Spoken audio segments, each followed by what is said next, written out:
बंदी छोड़ सतगुरु रामपाल जी परमेश्वर जी की जय हो। परमपिता परमात्मा सारी सृष्टि के रचनहार कुल मालिक, असंख्य ब्रह्मांडों के स्वामी, जगत गुरु, तीनों लोकों में प्रवेश करके सबका धारण पोषण करने वाले राजा धीराज, आत्माधार, नाथों के नाथ, देवों के देव महादेव, सर्वेश्वर महेश्वर मृत्युंजय, अजरो अमर आदि अनादि सनातनी प्रभु, जगत पिता जगदीश्वर, श्री श्री 1008 की उपाधि के वास्तविक अधिकारी, अकाल मूर्त शब्द स्वरूपी राम वासुदेव सर्वगतम बरम, परम पूज्य प्रथम पूज्य परम संत परम पुरुष परम धनी परम दयालु, सत्य कबीर हक्का कबीर, अल्लाहु कबीर अल्लाहु अकबर बाखबर अल्लाह ताला, जगत के तारणहार, जगत के मुक्तिदाता, जगत के जगन्नाथ, हारे के सहारे, हिंदुओं के राम, मुसलमानों के अल्लाह, सिखों के वाहिगुरु, ईसाइयों के मसीह, दया के सागर दयानिधि, करुणा के सागर करुणानिधि, स्वयंभू परिभू, संकट मोचन, कष्ट हरण, मंगल करण, दुख भंजन, अविगत कबीर, निर्विकार निर्विषम परमात्मा, अलय अलेख सतगुरु, आदि अनादि सतगुरु, असली मर्यादा पुरुषोत्तम, असली राम, असली कृष्ण, असली घनश्याम, असली मुरारी, राजाओं के राजा, महाराजाओं के महाराजा, शहंशाहों के शहंशाह, सम्राटों के सम्राट, भगवानों के भगवान, अल्लाहों के अल्लाह, प्रभुओं के प्रभु, मसीहाओं के मसीह, सच्चे वाहिगुरु, बाबाओं के बाबा, पीरों के पीर, सेठों के सेठ, जगत सेठ, सावड़सा सेठ, सर्वगुण संपन्न, अनंत कोटि कलाओं के स्वामी, अनंत कोटि ब्रह्मांडों के नायक, योगियों में महायोगी, ध्यानियों में महाध्यानी, सिद्धों में परम सिद्ध, ज्ञानियों में तत्व ज्ञानी, ब्रह्म ज्ञानी, महाज्ञानी, परम ज्ञानी, सर्वश्रेष्ठ ज्ञानी, विज्ञानी, युवा कबीर, समर्थ कबीर, असमवात, अमित ओजा, सच्चे रहनुमा, करीम अल्लाह, सुभान अल्लाह, दुनिया के अंतिम पैगंबर, 8 सितंबर 1951 से गांव धनाना, जिला सोनीपत, हरियाणा, भारतवर्ष की पावन भूमि पे प्रकट रियल कल की भगवान श्री नारायण साकार हरि, श्री बाबा साहेब, नूर अनंत परमात्मा, सच्चे दरवेश, सच्चे बाखबर, संत शिरोमणि सतगुरु रामपाल जी परमेश्वर जी के चरण कमल में साध संगति से जुड़े हुए देश विदेश से आप और हम सभी सत्सेवक भाई बहनों का अनंत कोटि दंडवत प्रणाम। सत्साई भाई और बहनों, बहुत बड़ी दया, बहुत बड़ी मेहर पूज्य गुरुदेव भगवान की, परमेश्वर रामपाल जी की, जिनके शुभ आशीर्वाद से, विशेष आशीर्वाद से, उन्हीं के द्वारा प्रदान किए गए शास्त्र अनुकूल सत भक्ति मार्ग पर हर प्रकार से मर्यादाओं में रहते हुए, संघर्ष करते हुए, अपनी आत्मा के कल्याण हेतु हम साध संगति से जुड़े हुए सभी सत्सेवक भाई बहन निरंतर आगे की ओर बढ़ रहे हैं। भाई और बहनों, इस कलयुग की बिचली पीढ़ी में जो असीम रजा सारी सृष्टि के सर्जनहार सतगुरु रामपाल जी परमेश्वर जी की आप और हम चंद आत्माओं के ऊपर है, वो अन्य के ऊपर नहीं है, भले ही आत्माएं उनकी शरण में हैं। इस महाउपकार के लिए, इस महापरोपकार के लिए हम पूज्य गुरुदेव भगवान को जितना धन्यवाद करें, जितना उनके चरण कमल धो धो के अमृत पान करें, उतना ही कम है, उतना ही थोड़ा है। भाई और बहनों, परमेश्वर अपने मिशन को पूरा करके 10 अप्रैल 2026 को हिसार जेल से बाहर आ चुके हैं। लगभग 2 महीने होने वाले हैं।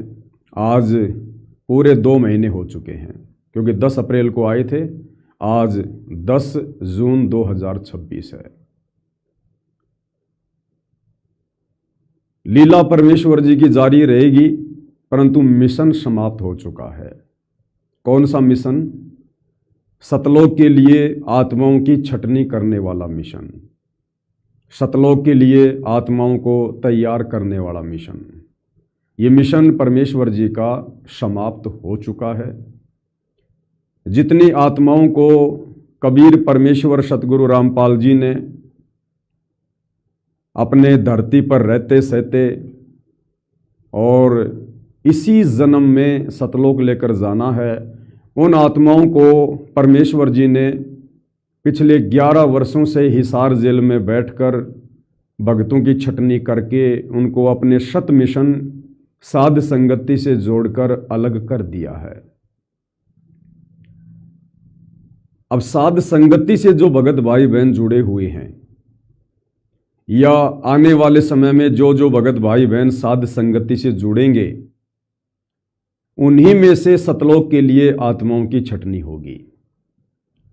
बाकी चाहे पूरा हिंदुस्तान गुरुदेव के चरणों में आ जाए, चाहे पूरा विश्व गुरुदेव भगवान के चरणों में आ जाए, वो आत्माएं केवल उपदेश प्राप्त करके भक्ति करेंगी।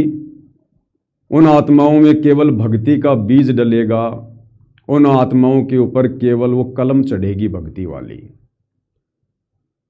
उन आत्माओं में मोक्ष के अधिकारी हंस नहीं होंगे।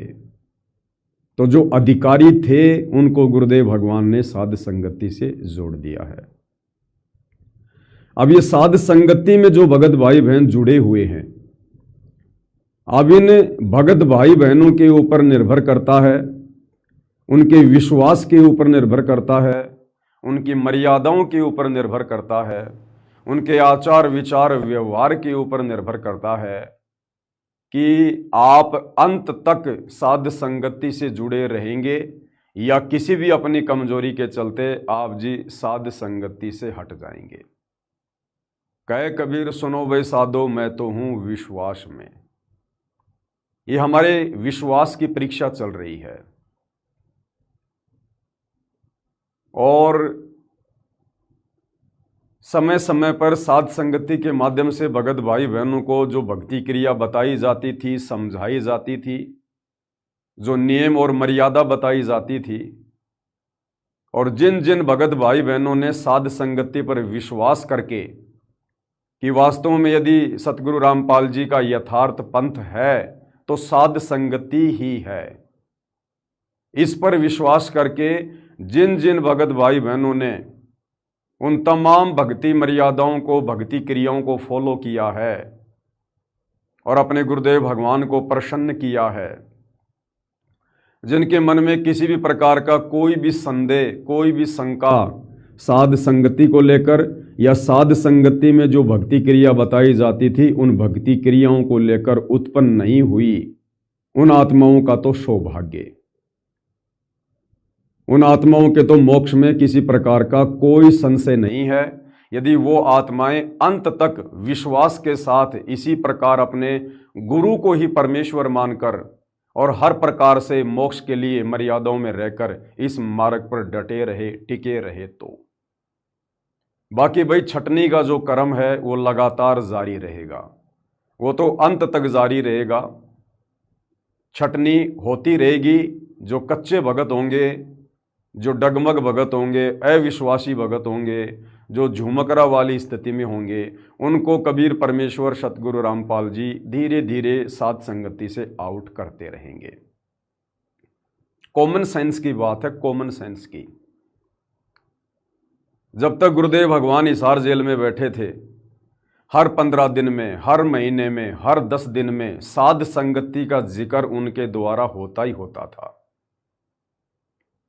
और अब 2 महीने हो चुके हैं पूज्य गुरुदेव भगवान को हिसार जेल से बाहर आए हुए, एक बार भी पूज्य गुरुदेव भगवान ने जिक्र नहीं किया। ना साध संगति को लेकर जिक्र किया, ना इस पवन दास को लेकर जिक्र किया।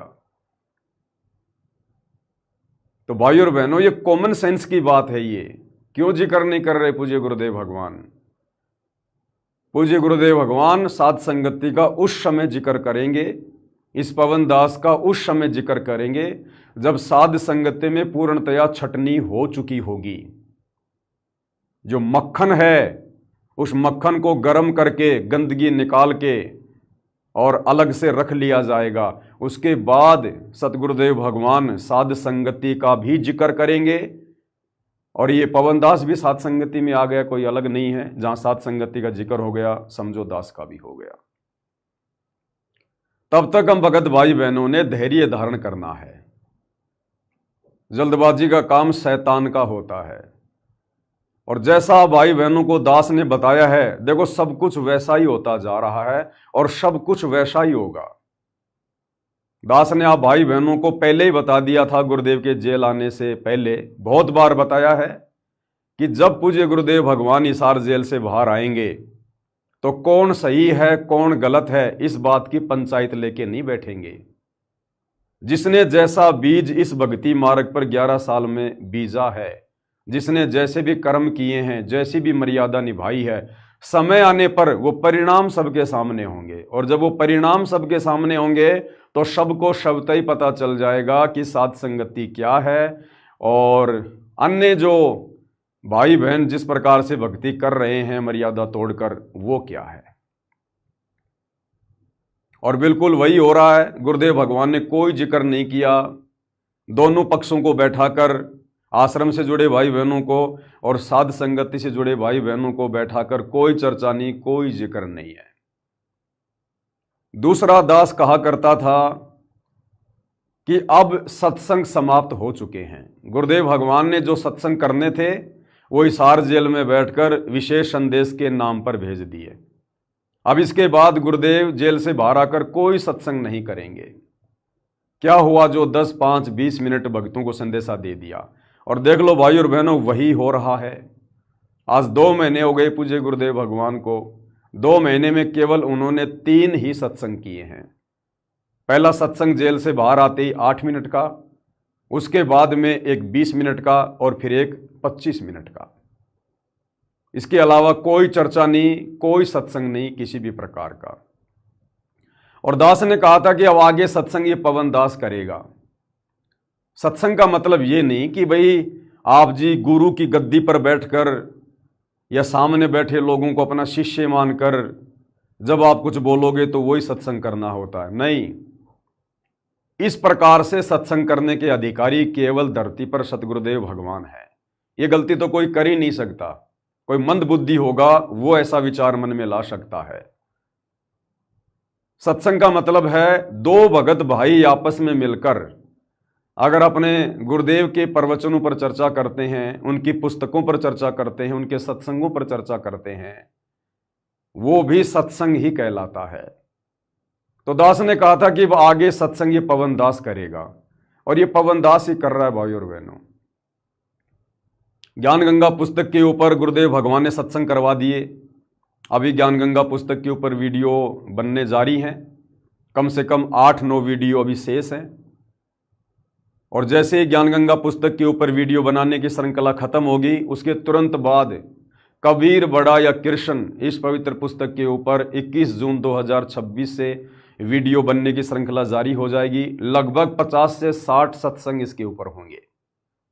उसके बाद परमात्मा दया करेंगे और बहुत सारी पुस्तकें हैं, उनके ऊपर सत्संग शुरू हो जाएंगे। गुरुदेव भगवान के विशेष संदेश अभी बाकी हैं, साल भर तक उन पर सत्संग हो जाएंगे। बहुत सारा मटेरियल है। या वैसे भी परमात्मा भक्तों को संदेशा देने के लिए प्रेरणा करते रहेंगे, ज्ञान चर्चा होती रहेगी। वो सब सत्संग ही है और सब कुछ वैसा ही हो रहा है। भाई और बहनों, मुझ पवन दास को भी बिल्कुल उम्मीद नहीं थी कि हिसार जेल से पूज्य गुरुदेव भगवान के बाहर आने के बाद मैं किसी भी प्रकार से कोई भी वीडियो बनाऊंगा।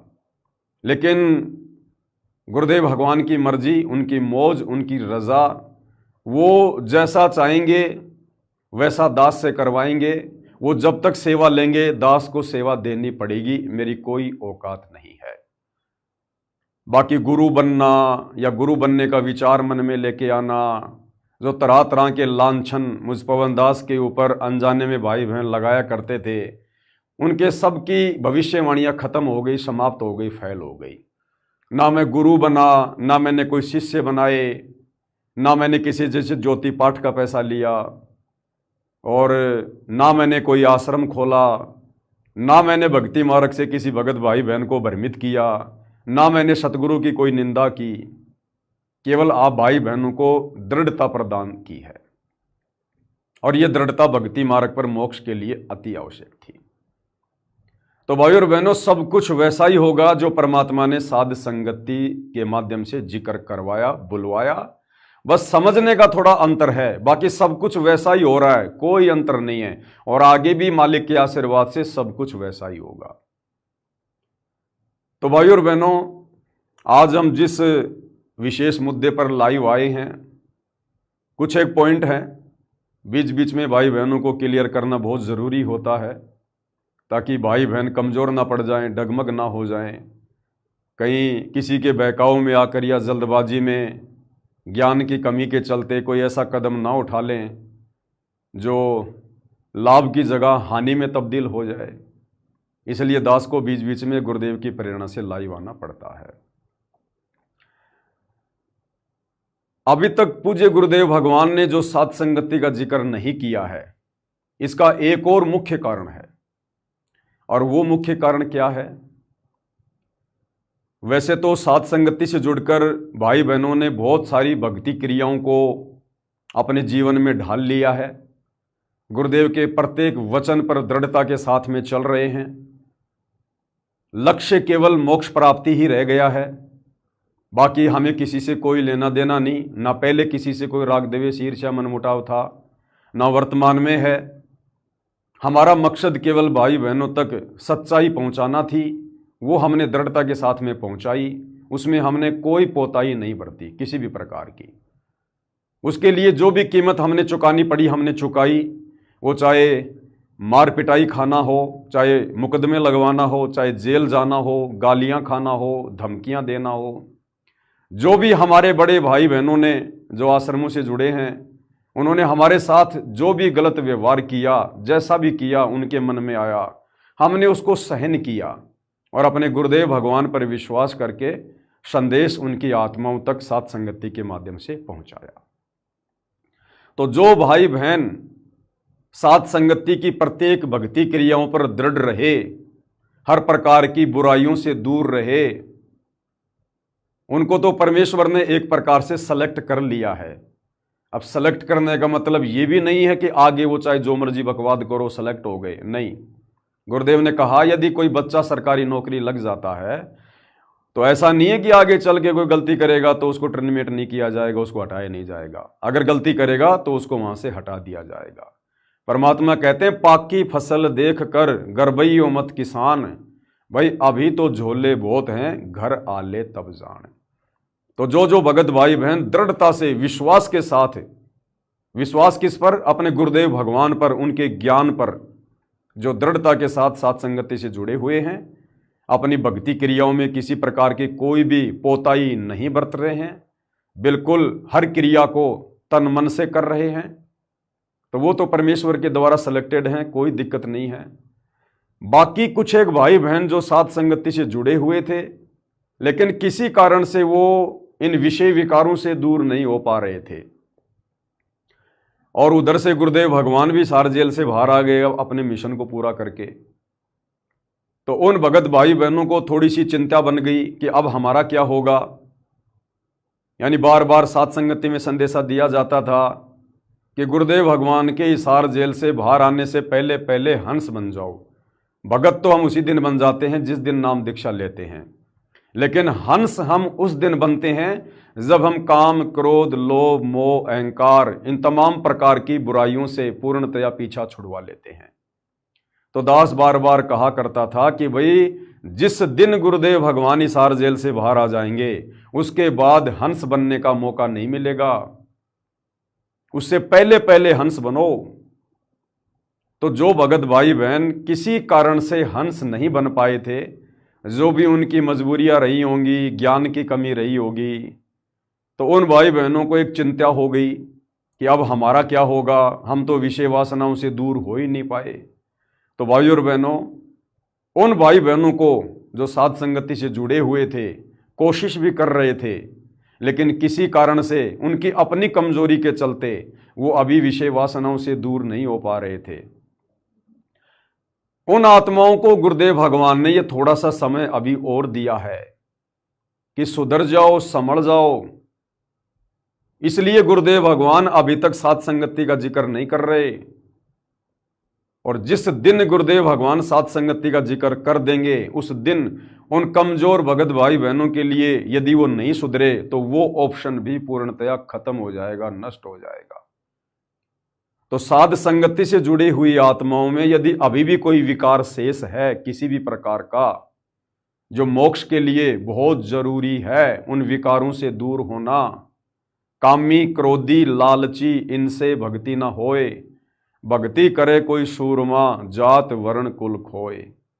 नारी पराई आपनी, हाथ दिए जल जाए। मालिक की वाणी है, आग पराई आपनी, हाथ दिए जल जाए, और नारी पराई या आपनी, भोगे सब कुछ जाए। तो जब तक गुरुदेव भगवान अपने मुख कमल से साध संगति का जिक्र नहीं करते हैं तब तक समझो जो भगत भाई बहन साध संगति से जुड़कर भी थोड़ा बहुत कमजोरी में हैं, उन आत्माओं पर परमेश्वर ने एक मेहर बख्शी हुई है, उनको एक मौका दिया हुआ है कि अभी भी समय है किसी भी प्रकार से संघर्ष करके, चाहे पत्नी नाराज हो, चाहे पति नाराज हो, चाहे पीहर वाले नाराज हो, चाहे ससुराल वाले नाराज हों, ये सोना वाना पहनना बिल्कुल बिल्कुल खत्म कर दो। चाहे आपका पति पिटाई करे, चाहे आपके सास ससुर पिटाई करें, चाहे घर से निकालें, ये विषय वासना, शारीरिक संबंध, इस बुराई से बिल्कुल दूर हो जाओ, चाहे कैसा भी संघर्ष क्यों ना करना पड़े। और संघर्ष करेंगे तो सतगुरुदेव भगवान हमारे साथ रहेंगे, उनके साथ के बिना हम संघर्ष भी नहीं कर सकते। तो कहने का मतलब है जब तक गुरुदेव भगवान साध संगति का जिक्र नहीं करते हैं तब तक भाई बहनों को एक मौका है, एक बहुत बड़ी दया, एक बहुत बड़ा रहम गुरुदेव ने अभी तक किया हुआ है। अब हम जिक्र करेंगे भाई और बहनों, क्योंकि मोक्ष का जो शु अवसर है, मोक्ष प्राप्ति का जो शु अवसर है वो केवल साध संगति में है। किसी भाई को अच्छा लगे या बुरा लगे इसकी हमने कभी भी परवाह नहीं की है। हमने वही संदेशा दिया है जो संदेशा देने के लिए गुरुदेव भगवान ने प्रेरित किया है, और साध संगति में बिल्कुल निष्पक्ष भाव से संदेश दिए जाते हैं। तो ये तो आप भूल जाना कि साध संगति से दूर होकर आप जी सतलोक प्राप्त कर सकते हैं या मोक्ष प्राप्त कर सकते हैं। अगर किन्हीं आत्माओं का पूर्ण मोक्ष होगा तो साध संगति से जुड़कर ही होगा, क्योंकि साध संगति से जुड़े बिना आप कभी भी अपने गुरु को परमेश्वर के रूप में हृदय से स्वीकार नहीं कर सकते। वैसे आप उनको परमात्मा कहो, भगवान कहो, कबीर देव कहो, जो मर्जी कहो, उनके चरणों में बैठे रहो, परंतु जिस विधि से परमात्मा स्वयं को परमात्मा मनवाना चाहते हैं वो विधि केवल साध संगति में ही है। तो यदि किसी का मोक्ष होना है तो साध संगति से होना है। बाकी चाहे देश का प्रधानमंत्री नरेंद्र मोदी सतगुरु रामपाल जी के चरणों में जाकर क्यों ना बैठ जाए, और चाहे कितना दान करे, कितनी भक्ति करे, आश्रम में बैठ जाए, तो भी मोक्ष नहीं होगा यदि वो साध संगति से नहीं जुड़ा। तो साध संगति से जुड़ने का मतलब है गुरु को परमेश्वर मानकर जो भक्ति क्रिया हम साध संगति से जुड़े भाई बहन कर रहे हैं, ये भक्ति क्रिया करनी पड़ेगी। वो चाहे आश्रम में बैठ के कर लो, चाहे अपने घर पे बैठ के कर लो, चाहे कहीं भी बैठ के कर लो। बाकी साध संगति कोई संस्था नहीं है, कोई रजिस्टर्ड नहीं है, साध संगति का कोई डॉक्यूमेंट्स नहीं है। साध संगति का मतलब है गुरु को परमेश्वर मानकर तमाम भक्ति क्रिया करना, जिससे गुरु की मेहर प्राप्त हो, ग्रेस मार्ग प्राप्त हो। और ये केवल साध संगति के अलावा आपको विश्व में कहीं और देखने को नहीं मिलेगा। एक क्या चाहे 1000 आश्रम खुल जाएं, आश्रमों में भक्ति होती ही नहीं है। आश्रमों से तो केवल परमात्मा ने भक्ति की शुरुआत करनी होती है, बाकी आश्रमों में भक्ति नहीं होती है। ये परमेश्वर ने घर घर आश्रम बनवा दिए, घर घर। घटी हिम गंगा, घटी हिम जमुना, घटी हिम है जगदीश, सतगुरु तारेंगे। मोको कहाँ ढूंढे रे बंदे, मैं तो तेरे पास में। स्वर्ग 7 आसमान पर भटकत है मन मूड, और खालिक तो खोया नहीं, खालिक यानी भगवान गुरुदेव, इसी महल में ढूंढ। गुरुपद सेवै बिरला कोई, जहां पर कृपा साहिब की होई। ये संसार विघन की घाटी, कोई निकलेगा बिरला सूर। भवसागर में बहुकाग है, कोई कोई हंस हमार। कहे कबीरा धर्मदास से, उनका खेवा उतारूं पार। ये कोई सामान्य वाणियां नहीं है, कोई बिरले होते हैं जो पूर्ण मोक्ष प्राप्त करते हैं, और उनके लिए गुरुदेव भगवान अलग से व्यवस्था करते हैं हर कलयुग की पिछली पीढ़ी में। जैसे वर्तमान में साध संगति में उन बिरले आत्माओं के लिए परमेश्वर ने व्यवस्था कर दी। अगर 11 साल से गुरुदेव भगवान ने संघर्ष करवाया है, हजारों संदेशे दिलवाए हैं, गुरु को परमेश्वर मानने वाली भक्ति क्रियाएं शुरू करवाई है, तो ये कोई सामान्य बात नहीं है, कोई छोटी मोटी बात नहीं है। इसका परिणाम आगे चल के निकलेगा। और कितनी आसानी से साध संगति से जुड़ने के बाद हम भगत भाई बहन इन बुराइयों से दूर हो गए। आसान नहीं है। हमें गुरुदेव भगवान ने सृष्टि रचना में बार बार बताया, समझाया कि बच्चों, इस काल ने आप तमाम आत्माओं को अपने भोजन के लिए 3 गुणों में बांध के रखा हुआ है। त्रिगुणमयी माया में रजगुण ब्रह्मा, सतगुण विष्णु, तमगुण शंकर। और इन तीनों गुणों के प्रभाव से ये तीनों देवता ब्रह्मा विष्णु महेश भी पूरी तरह से बंधे हुए हैं, जकड़े हुए हैं। और इन्हीं तीनों गुणों के प्रभाव से इन्होंने ऐसी ऐसी गलतियां कर रखी हैं जो आज इतिहास बन गया है। फिर भला आम जीव की क्या औकात कि वो इन तीनों गुणों के प्रभाव से बच सके। लेकिन साध संगति से जोड़कर गुरुदेव भगवान ने अपना विशेष आशीर्वाद देकर हमें तीनों गुणों से बचा लिया।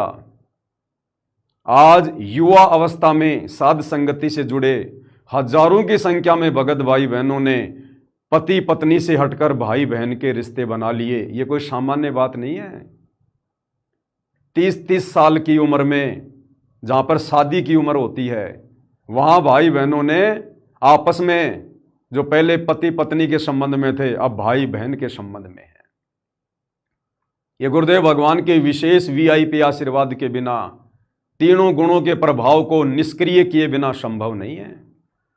जहां ब्रह्मा विष्णु महेश भी रजोगुण के, तमोगुण के, सतोगुण के प्रभाव से नहीं बच पा रहे, आप और हमारी 2 कौड़ी के तुच्छ जीवों की भला क्या औकात की हम बच जाएं, यदि गुरुदेव भगवान का परम सहारा हम साध संगति से जुड़े भाई बहनों के ऊपर ना हो तो इसी से विचार कर लेना चाहिए कि गुरुदेव भगवान का विशेष आशीर्वाद यदि पृथ्वी पर किन्हीं आत्माओं पर है तो साध संगति से जुड़े भाई बहनों पर है।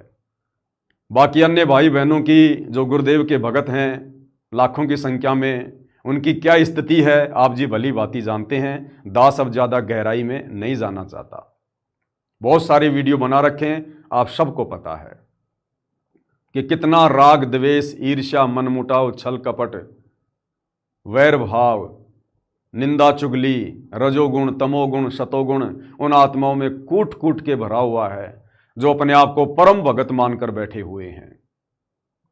तो ये तो जिन आत्माओं पर दया गुरुदेव ने करनी है उन्हीं आत्माओं पर होगी। अब भाई और बहनों, सृष्टि रचना से शिक्षा लेकर हमने उन तमाम गलतियों से किनारा करना पड़ेगा। हमने सृष्टि रचना को अच्छे से समझना होगा। ये जरूरी नहीं है कि सृष्टि रचना 2 साल में समझ में आ जाएगी, 10 साल में समझ में आ जाएगी। आगे से आगे बढ़ते जाएंगे, पॉइंट निकलते जाएंगे। क्या गलती हुई थी जिस गलती के चलते हम सतलोक से नीचे आए थे? यदि हमने उन गलतियों को नहीं सुधारा, क्या हम वापस सतलोक जा पाएंगे? कभी नहीं जा पाएंगे। कुछ एक पॉइंट यहां भाई बहनों के सामने है। ये पॉइंट दास ने क्लियर कर दिया है कि जब तक साध संगति का जिक्र नहीं, तब तक आत्माओं को एक और अंतिम मौका है जो अभी भाई बहन के रिश्तों में नहीं हैं, जो साध संगति से भी जुड़े हैं और पति पत्नी व्यवहार में हैं।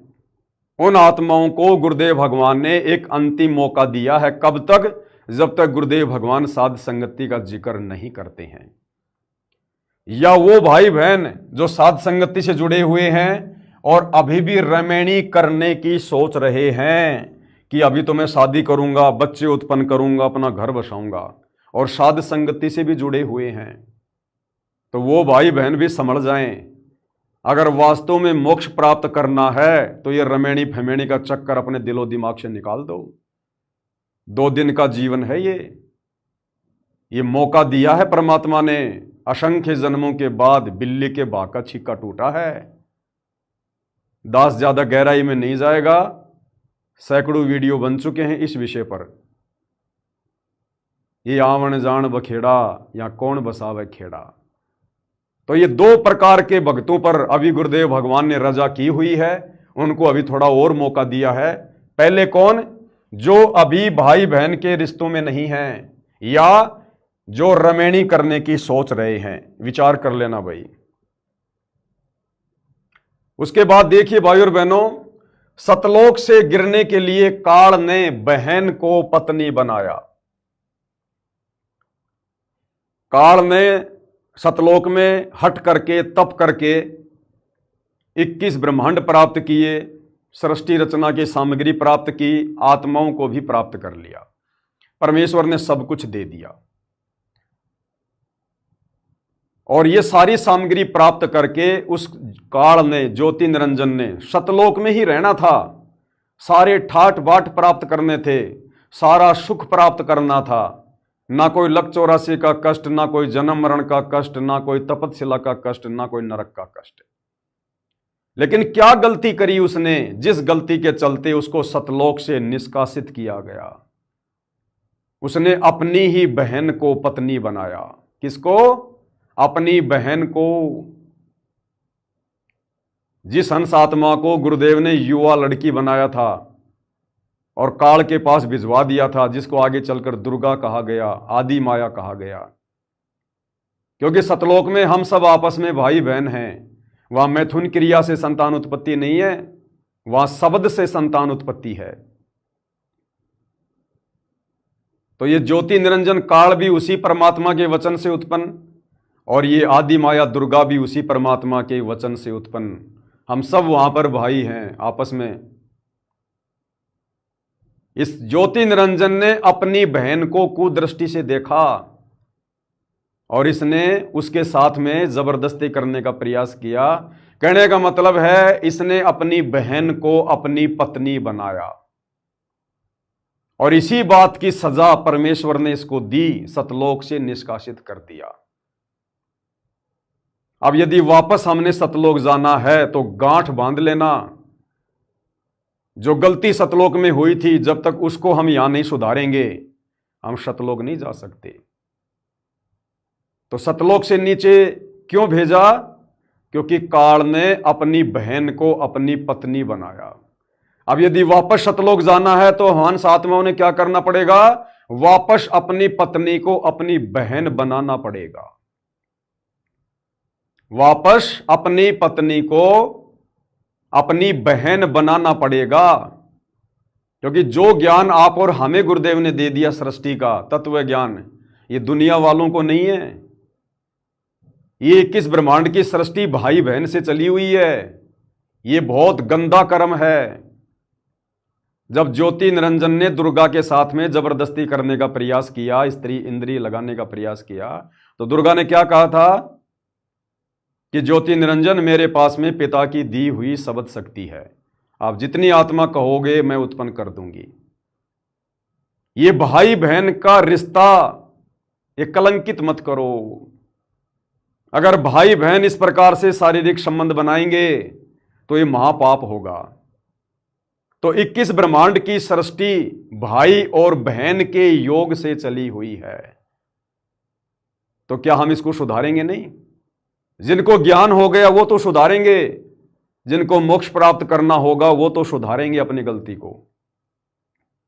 अनजाने में काल ने हमसे जो कुछ करवाया, हमारी शादी करवाई, भाई बहन को यानी 2 आत्माओं को आपस में पति और पत्नी के संबंधों में बांध दिया, हमसे कुकर्म करवाया, अपनी खुराक तैयार करवाई। अब हमें गुरुदेव ने आकर हकीकत बता दी, सच्चाई बता दी, क्या गलती हुई थी सतलोक में वो बता दी। क्या अब हम सतलोक जाने के लिए अपनी गलती को नहीं सुधारेंगे? तो जिस बहन को अपनी पत्नी बनाने के चलते परमात्मा ने हम सब आत्माओं को सतलोक से निष्कासित किया, अब यदि भाई सतलोक जाना है, यदि आज सतगुरु रामपाल जी से मोक्ष प्राप्त करना है, तो भाई अपनी पत्नी को बहन बनाना पड़ेगा। जब तक नहीं पता था तब तक गुरुदेव भगवान की तरफ से माफी होती है। अब साध संगति की तरफ से सबको पता चल चुका है, परमेश्वर की उन गूढ़ वाणियों का खुलासा हो चुका है कि भग भोग्या भग उपजय और भग से बचा ना कोई, और जो कोई भग से बचे भगत कहावे सोई। आग पराई आपनी हाथ दिए जल जाए, स्त्री पराई हो या आपनी उसके साथ शारीरिक संबंध बनाए सब कुछ जाए। तो अंतिम मौका है उन भाई बहनों को जो अभी भी साध संगति से जुड़कर इस बुराई में लिप्त हैं। ये मौका अब ज्यादा दिन नहीं है, इसलिए दास कह रहा है कि भूल सुधार का मौका भी गुरुदेव ने साध संगति में ही दिया है। और साध संगति से जुड़कर इतने प्रमाण देखकर, इतनी ज्ञान चर्चा करके, सतगुरु महिमा करके, सतगुरु को विशेष तौर पर खुश करके, तब हम उनकी मेहर प्राप्त करके इन बुराइयों से दूर हो सकते हैं। बाकी आप चाहे गुरुदेव की गोद में बैठे रहो, आप उनके कितने भी करीबी हो, आप इन विषय विकारों से, इन बुराइयों से आप जी बच नहीं सकते। इसलिए परमात्मा ने साध संगति को सतलोक के लिए ट्रेनिंग सेंटर के रूप में चुना है। तो सतलोक से गिरने के लिए काल ने बहन को पत्नी बनाया। अब यदि वापस सतलोक जाना है, अब पत्नी को बहन बनाएंगे तो सतलोक की ओर ऊपर चढ़ेंगे, दूसरा कोई ऑप्शन नहीं है, ध्यान रख लेना भाई। अब देखिए भाई और बहनों, सन 1994 से सतगुरुदेव भगवान ने अपने मिशन की शुरुआत की, हम आत्माओं तक ये तत्व ज्ञान पहुंचाना शुरू किया। सन 1994 से 2026 तक, क्योंकि 10 अप्रैल 2026 को गुरुदेव भगवान 11 साल के बाद हिसार जेल से बाहर आए। तो आप नोटिस करना, आपकी आंखों के सामने है, आप जी देख भी रहे हैं। सन 1994 से लेकर 2026 तक गुरुदेव, कौन गुरुदेव? सतगुरु रामपाल जी सीरियस थे, चिंतित थे, और उस समय भगत नॉर्मल थे। सन 1994 से 2026 तक गुरुदेव भगवान ने दिन रात एक कर दिया, आप और हम आत्माओं को भगत बनाने के लिए, हमारे अंदर भक्ति प्रवेश करने के लिए। और गुरुदेव ने पूर्णतया सतगुरु होने के साथ साथ, साहिब होने के साथ साथ एक भगत की भी पूरी भूमिका निभाई।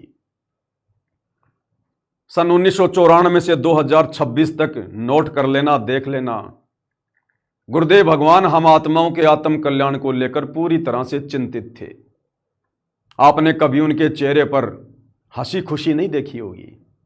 क्या हुआ जो एक आध बार कभी किसी सत्संग में, किसी प्रकरण में गुरुदेव ने मुस्कुरा दिया हो, अन्यथा उदासी और चिंता उनके चेहरे पर सदा बनी रहती थी, आप और हमारे भविष्य को लेकर, हमारी आत्मा के कल्याण को लेकर।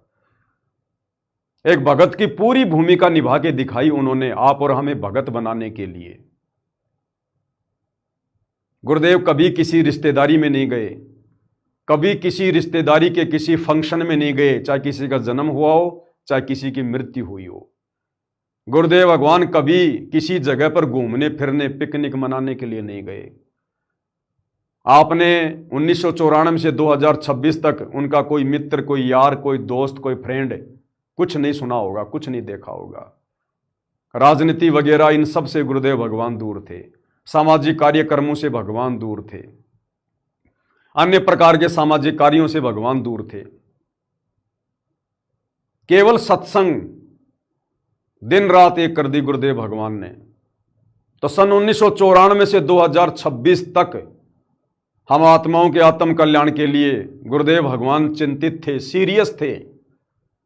लेकिन उस समय भगत सीरियस नहीं थे, भगत सब नॉर्मल थे। अब 10 अप्रैल 2026 को हिसार जेल से बाहर आने के बाद गुरुदेव भगवान नॉर्मल हो गए, नॉर्मल हो गए गुरुदेव भगवान, सारी चिंताएं छोड़ दी गुरुदेव भगवान ने। 11 साल में हिसार जेल में बैठकर उन्होंने जो छटनी करनी थी वो कर ली। कितनी आत्माओं को सतलोक लेकर जाना है, जिन जिन के माथे पर मोहर लगानी थी, ठप्पा लगाना था, गुरुदेव ने सात संगति के माध्यम से लगा दिया। अब जेल से बाहर आने के बाद गुरुदेव भगवान निष्फिक्र हैं। आप जी सतलोक आश्रम धनाना की वीडियो रील आदि देख रहे होंगे, किस प्रकार से गुरुदेव भगवान भक्तिहीन प्राणियों से, जगत के लोगों से, नेताओं से, सामाजिक लोगों से, राजनीतिक लोगों से किस प्रकार से हंस हंस के गले मिल रहे हैं, उनके साथ में बातें कर रहे हैं, जोर जोर से ठाके लगा के हंस रहे हैं। अब गुरुदेव भगवान नॉर्मल हैं, क्योंकि परमेश्वर की वाणी है, भड़वा भड़वा सब कोई कहे, और भड़वा भड़वा सब कोई कहे, कोई न जाने खोज, दास गरीब कबीर करम यो बाटे सिर का बोझ।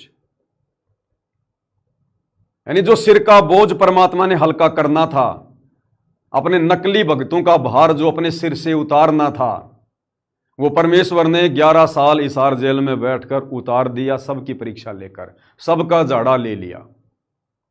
कितने फेल हुए, कितने पास हुए, किन लोगों ने क्या क्या गलतियां की, कौन लोग भक्ति को लेकर सीरियस रहे, ये 11 साल से साथ संगति से जुड़कर आप भाई बहनों ने भली भांति देख लिया है। तो गुरुदेव ने अपने सिर से वो बोझ भक्तों का को हल्का कर दिया। अब बोझ हल्का कर दिया तो फिर गुरुदेव भगवान न्यूट्रल हो गए, चिंता करना बंद कर दिया, सीरियस होना बंद हो गए। अब बिल्कुल गुरुदेव चाहे आश्रम में कोई भी आओ, कोई भी जाओ। पहले 1994 से 2026 तक जिस व्यक्ति ने नाम उपदेश नहीं लिया होता था, वो गुरुदेव भगवान से मिल भी नहीं सकता था। वो मिल भी नहीं सकता था, गुरुदेव भगवान के दर्शन भी नहीं कर सकता था, जिसने नाम उपदेश नहीं लिया हो। और अब 2 महीने में कई हजारों की संख्या में राजनीतिक लोग, सामाजिक कार्यकर्ता, बड़े बड़े लोग, नाम उनमें से एक भी नहीं ले रहा, और सब गुरुदेव भगवान की चरण सेवा लेकर आ रहे हैं। कोई गुरुदेव के लिए हनुमान जी का सोटा लेकर जा रहा है, कोई उनके लिए जो है वो पगड़ी लेकर जा रहा है, कोई उनके लिए तलवार लेके जा रहा है, कोई क्या लेके जा रहा है। गुरुदेव भगवान सबको गले लगा रहे हैं, सबको चरण सेवा दे रहे हैं, सबकी पीठ थपथपा रहे हैं। क्यों? क्योंकि अब गुरुदेव भगवान चिंतित नहीं रहे। तो सन 1994 से 2026 तक गुरुदेव भगवान सीरियस थे, लेकिन भगत नॉर्मल थे, हल्के में ले रहे थे। अब 10 अप्रैल 2026 हिसार जेल से बाहर आने के बाद गुरुदेव भगवान ने भक्तों को हल्के में लेना शुरू कर दिया। गुरुदेव भगवान ने सीरियस होना बंद कर दिया। गुरुदेव भगवान अब न्यूट्रल हो गए, सत्संग करना छोड़ दिया। और अब यदि भगत कोई सीरियस होना चाहे तो अब मौका नहीं है। वो मौका हमने गवा दिया है। वो मौका 10 अप्रैल 2026 तक था, उसके बाद वो मौका नहीं है। अब मोक्ष के दरवाजे बंद हैं। जिन जिन को गुरुदेव ने साथ संगति में पैक कर दिया है, अब उन्हीं की अग्नि परीक्षा चल रही है, उन्हीं में से छटनी चल रही है। बाकी लोग अब कुछ नहीं बनेगा उनका, ये हकीकत है। देखो गुरुदेव भगवान नहीं कहेंगे ये बात है कि बच्चों मोक्ष तो उन्हीं का होगा जो साथ संगति से जुड़े हैं, बाकी तो मोक्ष के दरवाजे बंद हो चुके हैं। गुरुदेव नहीं कहेंगे ये बात, कभी नहीं कहेंगे, अंत तक नहीं कहेंगे। वो हमेशा यही कहेंगे बच्चों भक्ति करो, अब की बार अरबों खरबों की संख्या में सतलोक चलेंगे, आप लोगों का मोक्ष गारंटेड है बच्चों, लिखवा लो चाहे, आप लगे रहो, भक्ति करो। वो पहले भी यही कहा करते थे, वो आज भी यही कह रहे हैं और आगे भी यही कहेंगे। लेकिन हमारे जैसे दासों से परमात्मा हकीकत बुलवा देते हैं, क्योंकि हमारी बातों को कोई सीरियस लेगा नहीं। और गुरुदेव ने यदि हकीकत बता दी कि बच्चों अब वो बात गई, वो मौका तुम लोगों ने गवा दिया, अब आगे मोक्ष किसी का नहीं है, तो बचे खुचे भगत भक्ति करना भी छोड़ देंगे। उसी दिन से वो निराश हो जाएंगे, वो भक्ति करना भी छोड़ देंगे। तो गुरुदेव भगवान से उम्मीद मत करना कि परमात्मा ये बात आपको कहेंगे। बाकी साध संगति के माध्यम से उन्होंने सब कुछ क्लियर करवा दिया है। तो सन 1994 से 2026 तक गुरुदेव सीरियस थे, तो भगत नॉर्मल थे, भगत मर्यादा में नहीं रहे, गुरु को परमात्मा नहीं माना, उनकी आज्ञा में नहीं चले। और अब गुरुदेव भगवान नॉर्मल हो चुके हैं जेल से बाहर आने के बाद। और भगत यदि अब सीरियस होना चाहे तो भी कुछ नहीं बन सकता। अब वो मौका जा चुका है भाई और बहनों। वो कहते हैं ना कि बात जुबान से और तीर जो है वो कमान से, एक बार यदि निकल जाए तो वापस नहीं आता है। तो मोक्ष प्राप्ति का मौका भाई बहन गवा चुके हैं, खो चुके हैं। अब भले आगे पूरा विश्व गुरुदेव की शरण में आएगा, लेकिन भक्ति का बीज डलेगा, केवल भक्ति की कलम चढ़ेगी, मोक्ष नहीं होगा। साध संगति के अलावा जो आज उनकी गोद में बैठे हुए हैं, दिन रात उनके आगे पीछे भटकते रहते हैं, वो भी लटक गए। ये बात नोट कर लेना। हमेशा साध संगति से परमात्मा ने वही बुलवाया है जो गुरुदेव भगवान ने बोलना चाहा है। अब भाई और बहनों, हम चर्चा करेंगे जो भगत भाई बहन संकल्प दीक्षा लेकर साध संगति से जुड़े हुए हैं। वैसे तो गुरुदेव के हिसार जेल से बाहर आने के बाद दास ने सारी चीजें बिल्कुल क्लियर कर दी हैं कि भैया अब आप सब स्वतंत्र हो, जो जैसा चाहे कर सकता है। ज़्यादातर सेवा दास की परमात्मा ने समाप्त कर दी हैं। अब तो हल्के पुल्के संदेश यदि परमात्मा चाहेंगे तो दास देता रहेगा। तो संकल्प वाले फ्री हैं, कोई पाबंदी किसी भी प्रकार की नहीं है, ना पहले थी। हमने तो हमेशा यही कहा भाई, अगर कोई दीक्षा लेना चाहता है तो हमने तो जो बात आपको हकीकत बतानी थी साध संगति के माध्यम से बता दी। अब यदि आप उन आश्रमों में जाकर या नाम दीक्षा केंद्रों पर दीक्षा लेना चाहते हो तो ले सकते हो। हम तो गुरुदेव भगवान के जेल से बाहर आने से पहले भी यही कहा करते थे, क्योंकि साध संगति में किसी के ऊपर कोई दबाव या प्रेशर नहीं चलता है, यहां सब स्वतंत्र हैं। तो संकल्प वाले भाई पहले भी फ्री थे, आज भी फ्री हैं। वो चाहें तो आज भी जाकर नाम दीक्षा ले सकते हैं। और जिन भगत भाई बहनों को विश्वास है कि परमात्मा हमारे साथ है, तो समय का इंतजार कर सकते हैं भाई। बाकी किसी का कुछ बिगड़ा हो तो बताओ।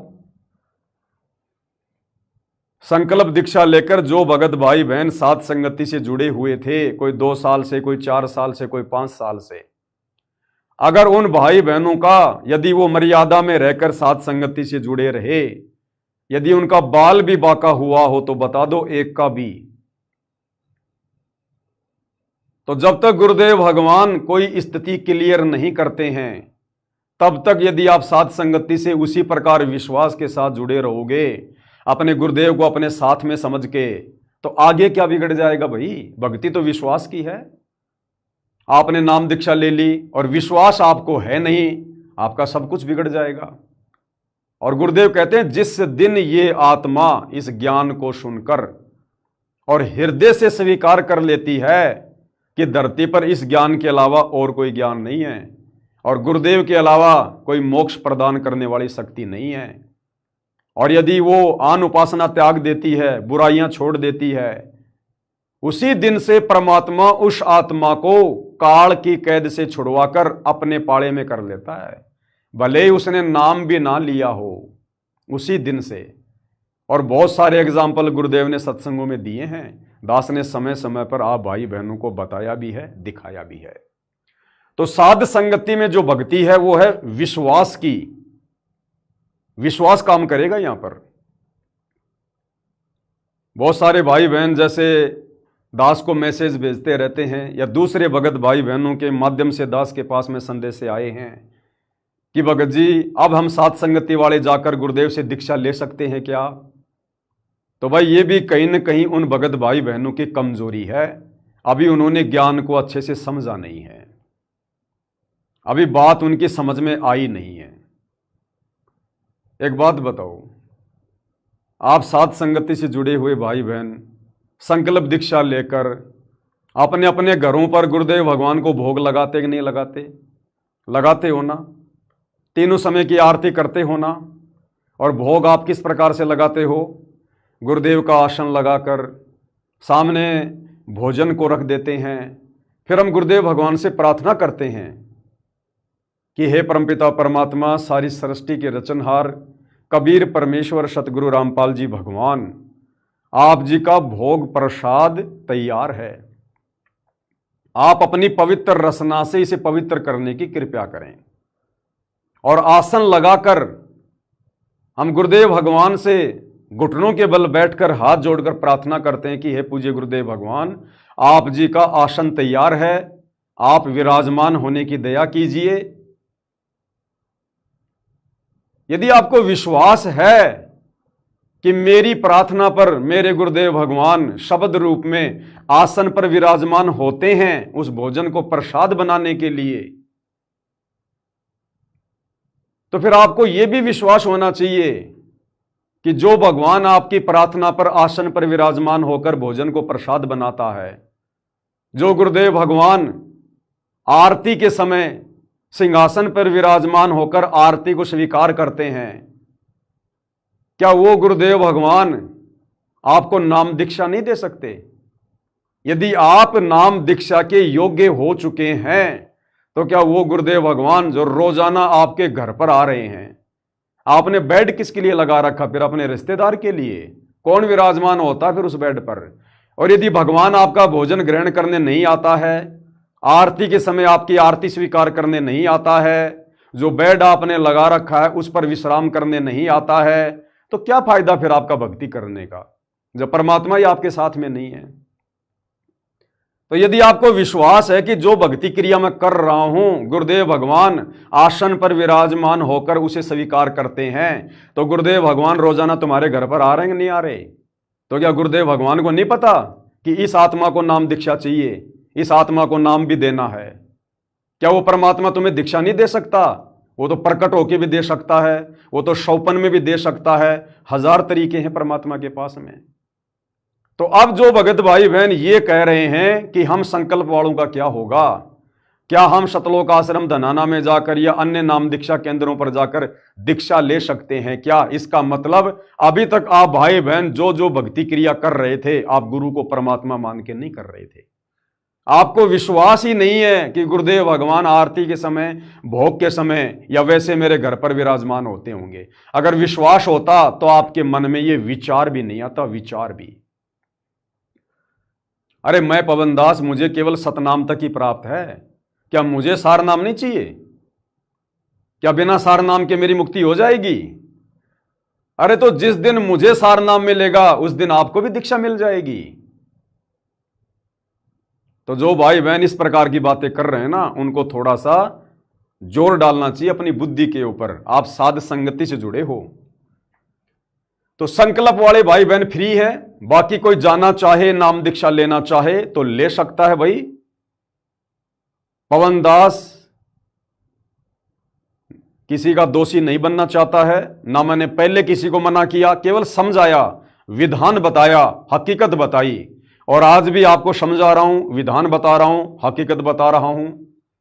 आपके दीक्षा लेने में ना लेने में मेरा कोई ना नुकसान है, ना कोई फायदा है, ना मेरा कोई शवारत है। मैं क्यों रोकूंगा किसी को? लेकिन जो हकीकत है वो आपको बता रहा हूं। अगर इस सात संगति रूपी पायदान से सात संगति की सीमाओं को लांघ कर नीचे उतर गए, मोक्ष से वंचित हो जाओगे। तो संकल्प वाले भाई बहन फ्री हैं, जाकर नाम ले सकते हैं। और जिन्हें विश्वास है कि परमात्मा हमारे साथ हैं, गुरुदेव भगवान हमारे साथ में हैं, पिछले 11 साल से हमारे साथ में थे, उनके साथ के बिना सात संगति चल सकती है क्या? सच्चाई चल सकती है क्या? इतना संघर्ष कोई कर सकता है क्या? इन तमाम प्रकार की बुराइयों से कोई दूर हो सकता है क्या? और जिन्हें विश्वास है कि परमात्मा हमारे साथ हैं, तो फिर समय का इंतजार कर सकते हैं, जिस दिन परमेश्वर सभी को बुलाकर नाम दीक्षा देंगे। देनी है परमात्मा ने, दीक्षा तो देनी है, सबको देनी है, लेकिन वो समय का इंतजार।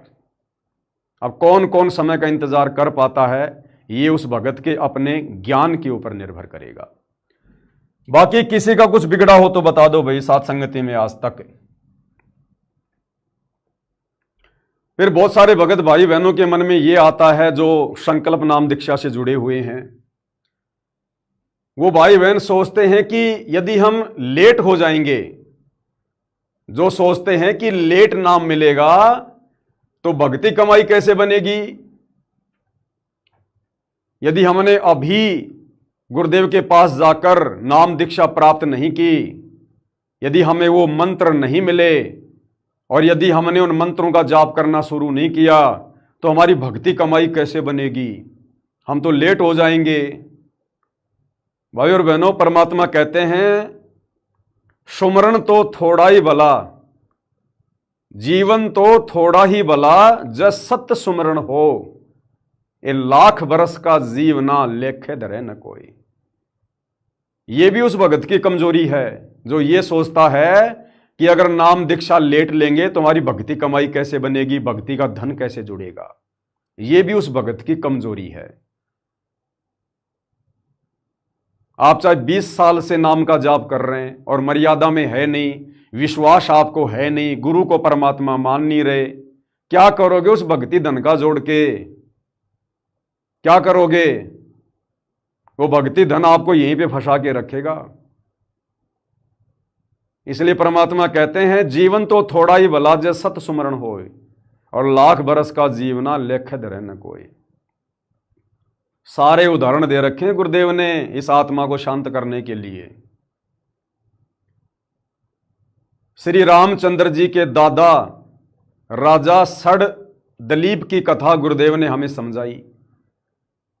एक बार रामचंद्र जी का दादा अपनी सेना को अपनी सिद्धि शक्ति से आकाश में उड़ाकर राक्षसों के साथ युद्ध करने के लिए, इंद्र के पक्ष में युद्ध करने के लिए ऊपर चला गया देवलोक में।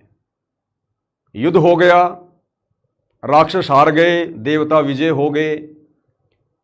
उसके बाद किसी धार्मिक व्यक्ति ने, किसी धर्म गुरु ने राजा सड़ दलीप को बताया कि राजा आपकी 2 घड़ी की उम्र शेष है। 1 घड़ी होती है 24 मिनट की और 2 घड़ी यानी 48 मिनट आपकी उम्र शेष है। उसी समय राजा दलीप ने इंद्र से कहा कि इंद्र, जितना जल्दी हो सके आप मुझे सरयू नदी पर भेज दो। अब इंद्र के पास तो मन की गति से चलने वाला विमान है। इंद्र ने अपनी सिद्धि शक्ति से और तुरंत सेकंडों में रामचंद्र जी के दादाजी को सरयू नदी पर भेज दिया। अब राजा सड़ दलीप को इस बात का ज्ञान था कि वास्तव में तेरी उम्र केवल 2 घड़ी की है, 1 घंटा भी नहीं है तेरे पास में। और राजा सड़ दलीप के धार्मिक गुरु ने जो भी उसको नाम दीक्षा दे रखी थी, जो भी मंत्र दे रखा था, उसने सब कुछ भूल कर, क्योंकि उसे अपनी मौत दिखाई दे रही थी कि 2 घड़ी की तेरी उम्र है, 2 घड़ी के बाद तेरी मृत्यु हो जाएगी, ये शरीर भी तेरा नहीं रहेगा, ये राजपाट, ये बच्चे बच्चे, ये राजा, सैनिक, धन, साम्राज्य सब यहीं छोड़ना पड़ेगा। इस बात को सोचकर, इतना चिंतित होकर, इतना विचार करके देवलोक से सीधा सरयू नदी पर गया। अपने राज्य में नहीं गया, अपने बच्चों के पास भी नहीं गया। और जो मंत्र उसके गुरुदेव ने दिया था, विशेष कसक के साथ, तड़फ के साथ उसने 2 घड़ी उस मंत्र का जाप किया और 2 घड़ी के जाप में वो षडदलीप अपने इष्ट धाम को चला गया। इसलिए गुरुदेव कहते हैं जीवन तो थोड़ा ही भला, जय सत सुमरण हो, लाख बरस का जीवना लेख धरे न कोई। अगर तुम्हें विश्वास ही नहीं है, तुम चिंतित ही नहीं हो, तुम सीरियस ही नहीं हो, तो चाहे दिन रात इन्हीं मंत्रों का जाप करते रहो, तुम कहां जाओगे? इष्ट धाम को नहीं जाओगे, सतलोक नहीं जाओगे। ये काल तुम्हें यहीं पर पीसेगा, जैसे चक्की में आटा पीसा जाता है, कभी राजा बनाकर, इंद्र बनाकर, महादेव बनाकर। तो क्या करोगे उस भक्ति कमाई का, जो भक्ति कमाई तुम्हें गुरुदेव से दूर कर दे। तो साथ संगति से जुड़कर यदि तुम्हें इतना भी विश्वास नहीं है, तो चाहे तुम आज ही जाके दीक्षा ले लो, क्या काम आएगी तुम्हारी वो दीक्षा। जिन लोगों ने ऑलरेडी दीक्षा ले रखी है, 20-20 साल से गुरु चरणों में बैठकर भक्ति कर रहे हैं, उनकी हालत देख लो पहले क्या हो रही है। तो ये कॉमन सेंस की बातें हैं। तो जो भाई बहन सोचते हैं कि लेट नाम मिलेगा तो भक्ति कमाई कैसे बनेगी, तो राजा दलीप का उदाहरण उन भाई बहनों के लिए है। और अकेले नाम मंत्र से ही भक्ति कमाई थोड़ी बनती है। फिर जो तुम 3 समय की आरती कर रहे हो, गुरुदेव की आरती उतार रहे हो, गुरुदेव को भोग लगा रहे हो, चरण सेवा कर रहे हो, सतगुरु की महिमा कर रहे हो, सतगुरु के शब्द गा रहे हो, भाई बहनों से ज्ञान चर्चा कर रहे हो, परमेश्वर के विषय में चिंतन मनन कर रहे हो, ये भक्ति कमाई नहीं है क्या? अरे संकल्प दीक्षा वाले भाई बहनों, तुम तो प्रथम नाम दीक्षा को रो रहे हो। असल में तुम्हें तो गुरुदेव ने शब्द की दीक्षा दे रखी है, शब्द की। जो लोग 20-20 साल से भक्ति कर रहे हैं, सार नाम तक ले लिया, वो भी आज गुरु को मानुष मान रहे हैं। और संकल्प दीक्षा वाले भाई बहन साथ संगति से जुड़कर अपने गुरु को ही परमपिता परमेश्वर मानकर भक्ति कर रहे हैं। यह है शब्द की भक्ति। अरे तुम्हें तो सार शब्द मिला हुआ है और तुम रो रहे हो प्रथम दीक्षा को। तो जो भाई बहन साथ संगति से जुड़कर संकल्प दीक्षा वाले जो प्रथम दीक्षा को रो रहे हैं, वो अपने आप को साध संगति में मत समझना। भी भले तुम अपने आप को साध संगति से जुड़ा हुआ कह रहे हो, लेकिन ज्ञान आधार से अभी तुम साध संगति में नहीं हो। असली कमाई तो तुम वर्षों से कर रहे हो। जो कमाई गुरुदेव के साथ में रहकर बड़े बड़े परम भगत नहीं कर पा रहे, और ना शायद आगे वो कर पाएंगे, क्योंकि गुरु को परमात्मा मानना इतना आसान नहीं है। गुरु से लगन कठिन है भाई, और लगन लगे बिन काम न सरता, जीव परलय हो जाई। गुरु से लगन कठिन है भाई, सबसे कठिन काम यही है, गुरु से लगन लगाना, गुरु में वो प्रेम जागृत करना। बिना प्रेम पावे नहीं, चाहे करोड़ समाधि ला। और वो प्रेम, वो लगन कैसे लगेगी? जब आप गुरु को हृदय से परमात्मा मानोगे। और साध संगति से जुड़े बिना गुरु को परमात्मा नहीं मान सकते। तो कहां प्रथम नाम, कहां शतनाम, कहां सार नाम? यदि आपको विश्वास है कि वास्तव में मेरा गुरु परमात्मा है, और आपको विश्वास है कि वास्तव में मैं अपने स्टैंड पर रह के भक्ति कर रहा हूं, तो आप तो भैया शब्द की कमाई कर रहे हो, शब्द की कमाई।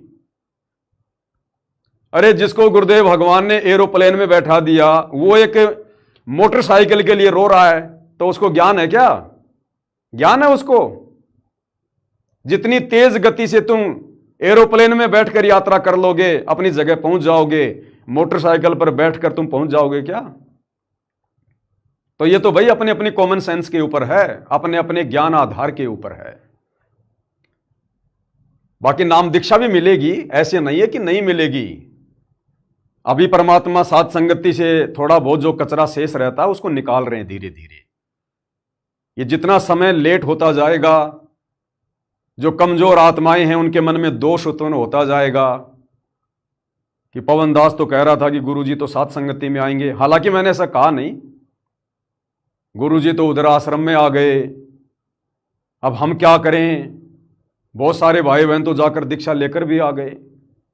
ठीक है, उनकी मौज, उनकी अपनी मर्जी है, यहां किसी को बांध के नहीं रखा जाता है।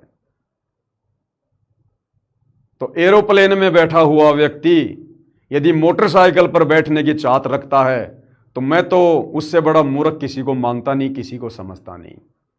बाकी जिस दिन साध संगति से पूर्णतया ये कचरा साफ हो जाएगा, उस दिन देखना, समय आने दो। परमात्मा ने कह तो दिया कि तीसरा झटका काल सहन नहीं कर पाएगा।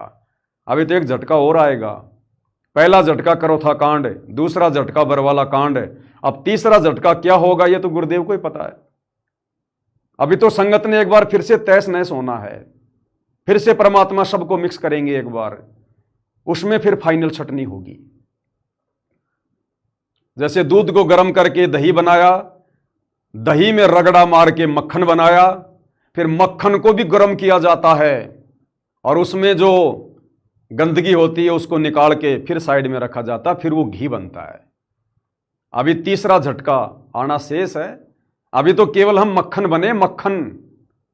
अभी मक्खन से परमात्मा ने तीसरे झटके के बाद घी बनाना है, तो नाम दीक्षा भी मिलेगी। चाहो तो आज ही जाकर ले लो, आप फ्री हो, कोई दिक्कत नहीं है, यहां किसी को मना नहीं किया जाता है। मैं तो केवल समझा रहा हूं आप लोगों को, इससे ज्यादा कुछ नहीं कर सकता। तो जो ये सोचते हैं कि साथ संगति से जुड़े रहे, संकल्प में रहे, नाम दीक्षा मिली नहीं, तो जितना लेट नाम मिलेगा तो भक्ति कमाई कैसे बनेगी। तो राजा दिलीप का उदाहरण उन भाई बहनों के लिए है। यदि आपको विश्वास है, गुरु को परमात्मा मानते हैं, सतलोक जाने की चाहत है, टारगेट आपका मोक्ष है, हर प्रकार से नियम मर्यादाओं में हो, बुराइयों से दूर हो, तो भैया थोड़े समय का सुमरण ही आपको परमेश्वर के लोक में पहुंचा देगा। फिर भी जो भाई बहन चाहते हैं कि भाई हम तो दीक्षा लेंगे, हमें नहीं रहना साथ संगति में, बहुत दिन रह ली हम साथ संगति में, अब गुरुदेव भगवान आ गए, अब तो हम जाकर दीक्षा लेंगे, तो उन भाई बहनों से मैं बड़े प्यार से प्रार्थना करूंगा, क्योंकि आप हमारे भाई बहन हो, हम सब एक परमात्मा के बच्चे हैं, और साथ संगति से जुड़कर किसी के प्रति कोई राग द्वेष मन मुटाव ईर्ष्या नहीं होती है। दूसरा हमारे प्रति रखे तो रखे उसके कर्म, लेकिन हम नहीं रख सकते, हम अपनी मर्यादाओं को नहीं तोड़ सकते। तो जो जो भगत भाई बहन साध संगति से जुड़े हुए हैं संकल्प दीक्षा लेकर, यदि वो नाम दीक्षा लेना चाहते हैं समय से पहले, तो उन भाई बहनों से मुझ पवनदास की प्रार्थना है, यदि आप दीक्षा भी लेना चाहते हो तो आप किसी नामदान केंद्र से मत लेना। जिस आश्रम में गुरुदेव भगवान विराजमान हो उसी आश्रम में जाकर नाम दीक्षा लेना, तो आपको उस नाम दीक्षा का लाभ मिलेगा। क्योंकि बिना गुरुदेव भगवान के सिर पर हाथ रखे आपका नाम दान नहीं फलेगा, उस नाम से आपकी कमाई जमा नहीं होगी, संग्रहित नहीं होगी। मान लीजिए आप नेपाल से हैं, आपने नेपाल के किसी नामदान सेंटर से या नेपाल के सतलोक आश्रम में जाकर दीक्षा ले ली। अब दीक्षा तो आपने ले ली, अब दीक्षा लेने के बाद आपको आशीर्वाद तो लेना पड़ेगा गुरुदेव का, बिना आशीर्वाद के तो दीक्षा काम करेगी नहीं। फिर आप क्या करोगे, जहां गुरुदेव भगवान बैठे होंगे आपने उस आश्रम में जाना पड़ेगा, वहां जाकर गुरुदेव से आप आशीर्वाद प्राप्त करोगे। अरे जब नाम दीक्षा कहीं से भी लेकर आपने गुरुदेव का आशीर्वाद लेने के लिए गुरुदेव के पास जाना ही पड़ेगा, तो क्यों ना आप वहीं पे जाके दीक्षा ले लो जहां पर गुरुदेव भगवान बैठे हैं।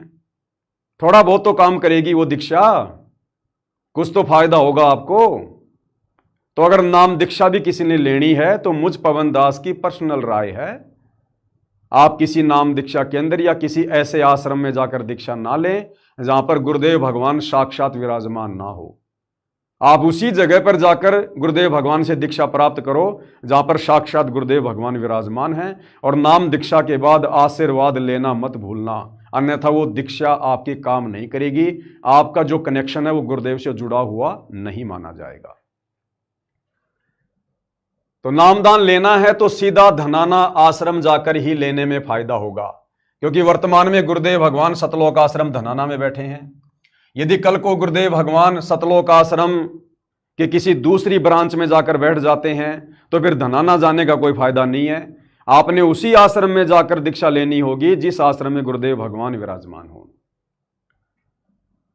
क्योंकि आशीर्वाद बिना नाम काम नहीं करेगा। तो ये मुझ पवन दास की तरफ से एक पर्सनल ओपिनियन आप भगत भाई बहनों को जो संकल्प दीक्षा वाले दीक्षा लेना चाहते हैं। अब देखो, जो भगत भाई बहन संकल्प दीक्षा वाले दृढ़ हैं कि भाई हम अपने स्टैंड पर क्लियर हैं, हम साध संगति से जुड़े हैं, जो गुरुदेव भगवान का यथार्थ मार्ग है, मोक्ष मार्ग है, और हमने हमेशा गुरुदेव भगवान की मर्यादाओं में रहकर भक्ति क्रिया की है, और अभी तक गुरुदेव भगवान ने साध संगति का जिक्र नहीं किया, जिस कारण से अभी किसी भी आश्रम में जाकर दीक्षा लेना हमारे लिए जल्दबाजी होगी। हाँ, यदि जिक्र हो जाता, गुरुदेव कुछ कह देते कि भाई साध संगति गलत है, सही नहीं है, ये पवनदास वास्तव में गुरुद्रोही है, तब तो भाई और बहनों आप लोगों का उसी दिन साध संगति को छोड़कर गुरुदेव के चरणों में जाना बिल्कुल जायज था। लेकिन हमारी परिस्थितियां कुछ अलग हैं। कौन नहीं जाना चाहता अपने परमात्मा के पास, कौन जाकर दीक्षा नहीं लेना चाहता। किसको दीक्षा नहीं चाहिए? मुझे भी सार नाम चाहिए भाई, आपको भी प्रथम नाम चाहिए, सतनाम चाहिए, सार नाम चाहिए। लेकिन अभी परिस्थितियां हम भाई बहनों के विरुद्ध हैं। अभी परमात्मा खुद नहीं चाहते कि मेरे बच्चे अभी मेरे पास में आए। ये उनकी अपनी प्रोसीजर है। जितना दास को आइडिया था, दास ने आपको समझा दिया कि अभी गुरुदेव भगवान ने सात संगति से दूरी क्यों बना रखी है। अब एक बात बताओ भाई और बहनों, जिस प्रकार एक पपैया पक्षी होता है, गुरुदेव ने कई बार उदाहरण दिया। वो पपैया पक्षी क्या करता है? वो धरती के पानी को नहीं पीता है, चाहे कितना बढ़िया पानी हो, चाहे तालाब का हो, समुद्र का हो, कुएं का हो, मटके का हो, वो नहीं पीता। जब आसमान से बारिश होती है, स्वाति नक्षत्र के समय जो बारिश होती है, वो केवल उसी बारिश की बूंद का पानी पीता है। अन्यथा वो पपैया चाहे मर जाए प्यास के, वो पपैया धरती का जल नहीं पीता है। इसी प्रकार भाई और बहनों, यदि आप संकल्प वाले भाई बहनों ने दीक्षा भी लेनी है तो डायरेक्ट अपने गुरुदेव भगवान से जाकर दीक्षा लेना। मैं आज भी डीवीडी वाली नाम दीक्षा को कंप्लीट सही नहीं मानता गुरुदेव के विधान अनुसार। ठीक है, मैंने 2013 में डीवीडी से ही दीक्षा ली, लेकिन उस समय भाई और बहनों हमें समझाने वाला, हमें बताने वाला, गुरुदेव के विधान को बताने वाला कोई भगत नहीं था। हमें नहीं पता था उस समय कि परमेश्वर की क्या लीला चल रही है, लेकिन अब पता चल चुका है। तो यदि किसी भगत भाई ने अगर दीक्षा भी लेनी है तो डायरेक्ट अपने गुरुदेव भगवान से जाकर अर्ज करनी है।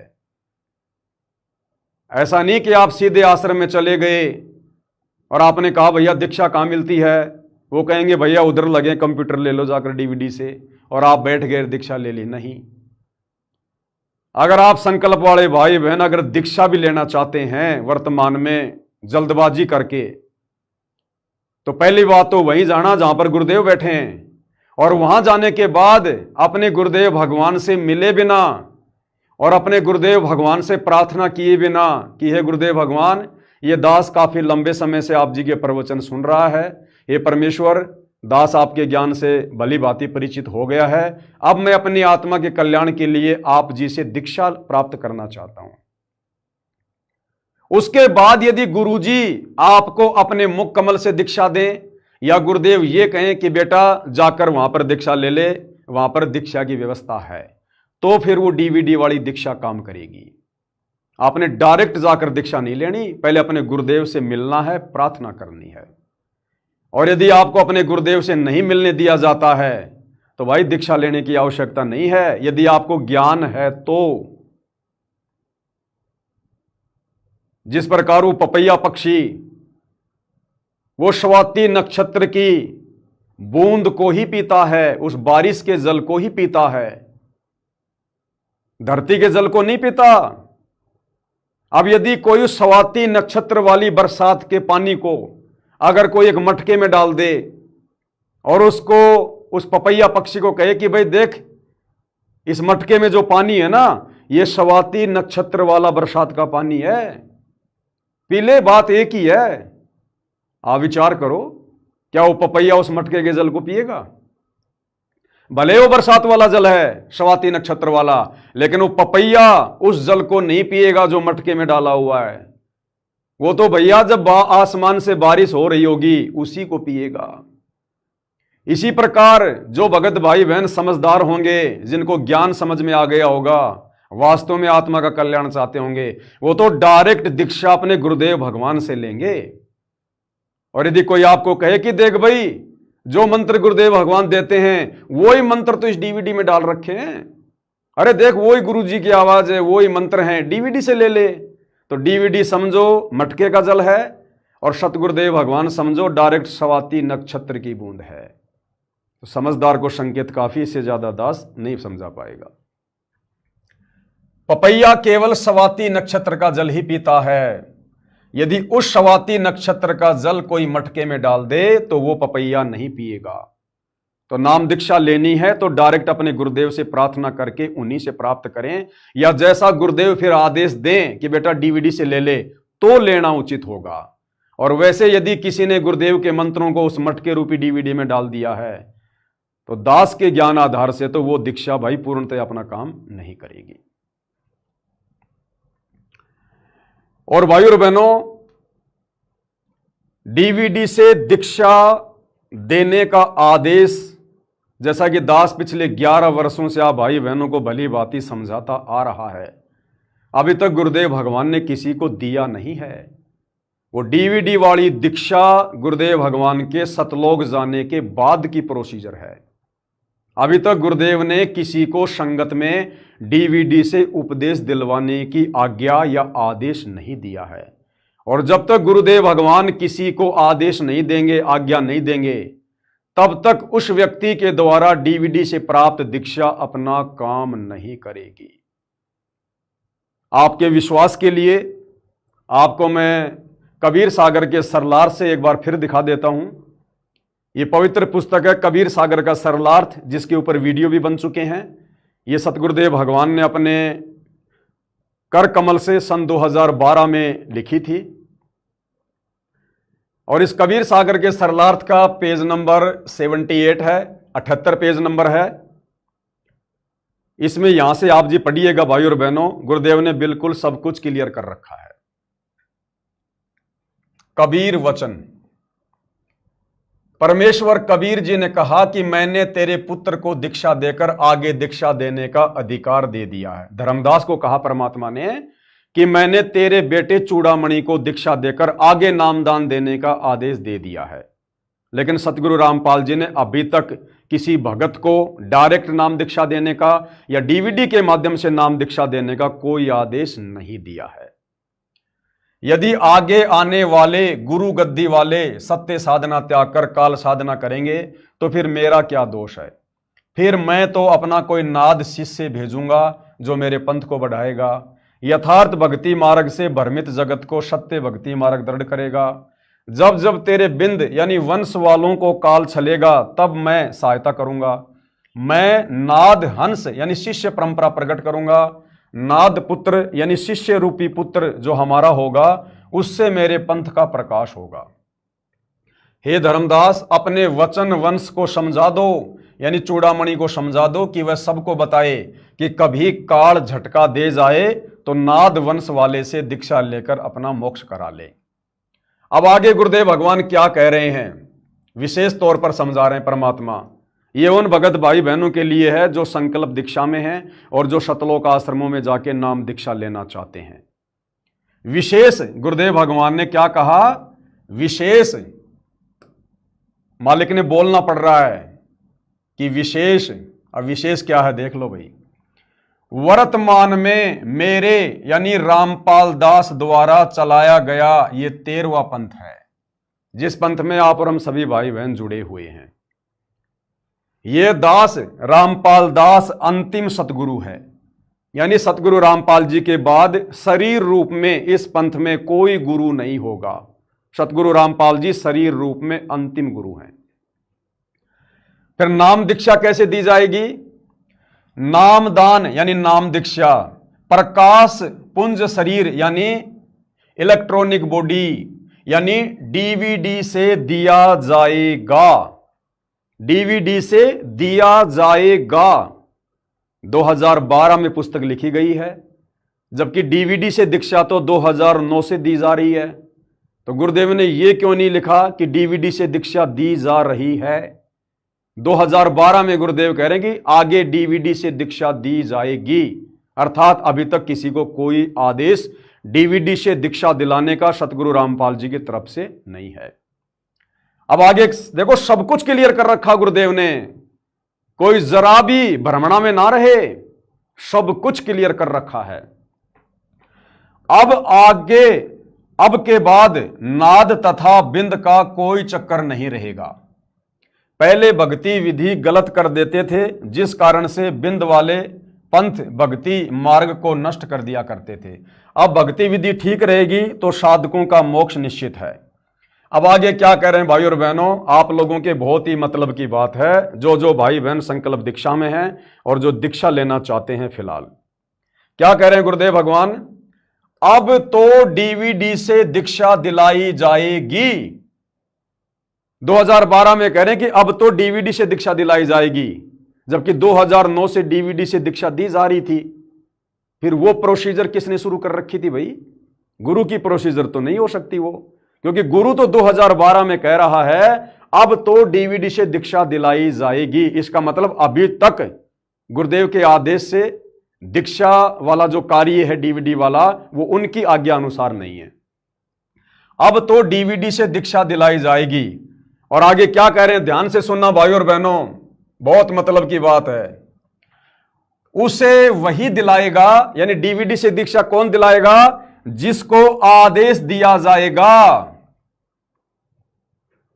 जिसको आदेश दिया जाएगा वही डीवीडी से दीक्षा दिलाएगा।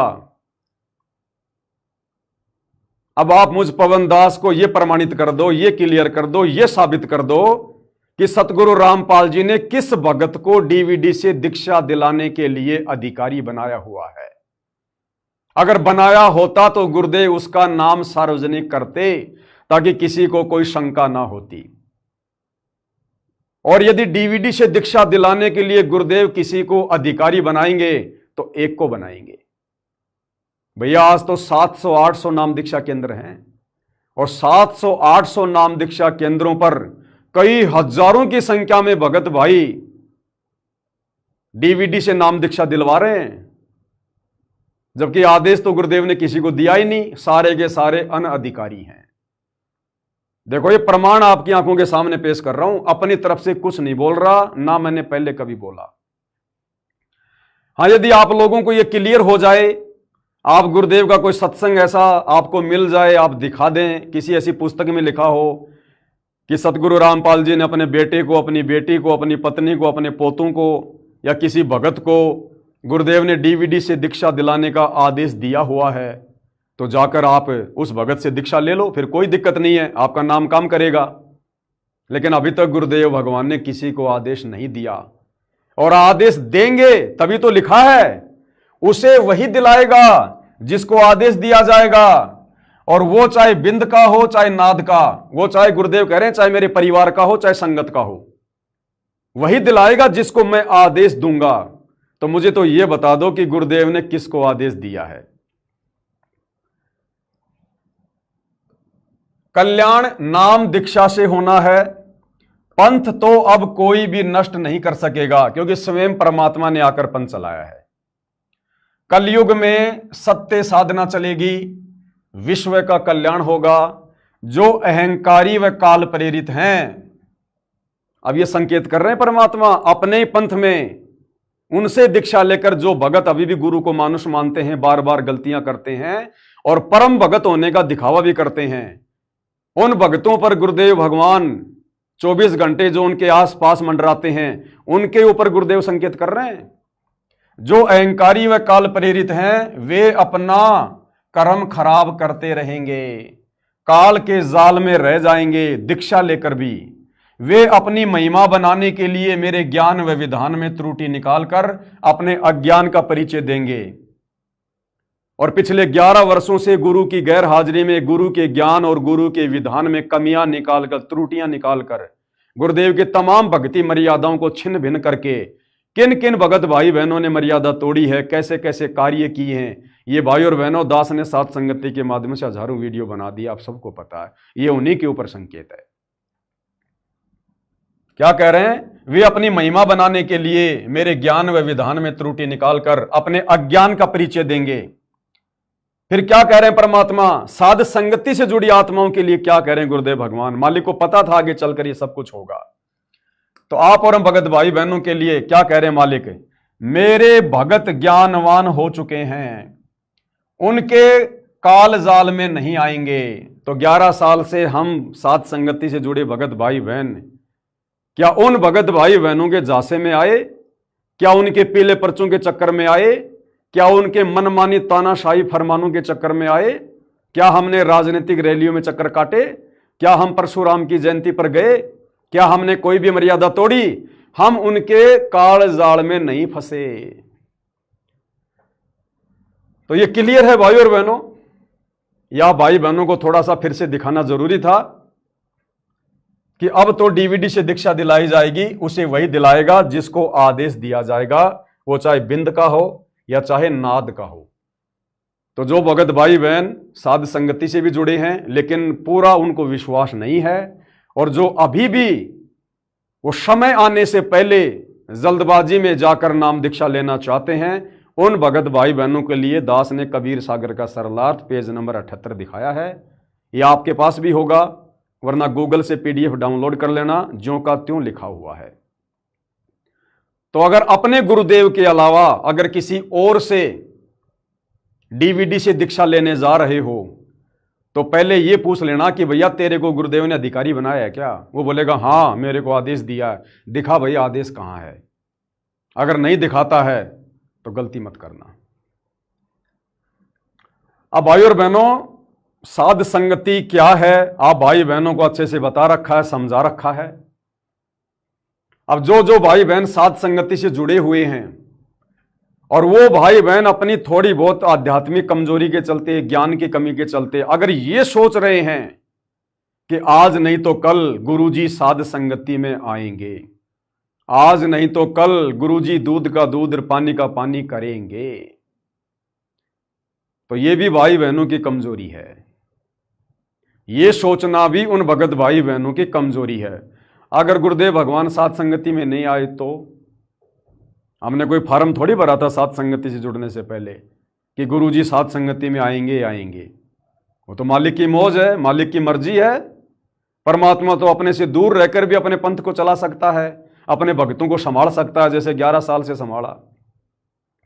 जैसे वो कुंज पक्षी हजारों किलोमीटर दूर अपनी कुरुल कुरुल से अपने अंडों को पोसती है, तो ये परमात्मा तो अपने प्यारे भक्तों से दूर रहकर भी उनको परिपक्व कर देगा, मोक्ष के लिए तैयार कर देगा। गुरुदेव आए ये उनकी मर्जी, हमें बुलाएं ये उनकी मौज, लेकिन ये उम्मीद हमने कतई नहीं करनी। अगर आप इस बात को लेकर साध संगति में जुड़े हुए हैं कि आज नहीं तो कल गुरुजी साध संगति में आएंगे, ये भी आपकी कमजोरी है भाई। साध संगति से जुड़ना है तो विश्वास के साथ जुड़ना है।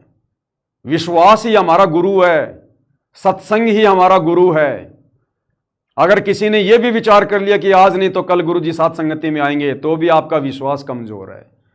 अरे गुरुजी तो सदा से साध संगति के साथ हैं, गुरुजी तो सदा से हमारे साथ हैं।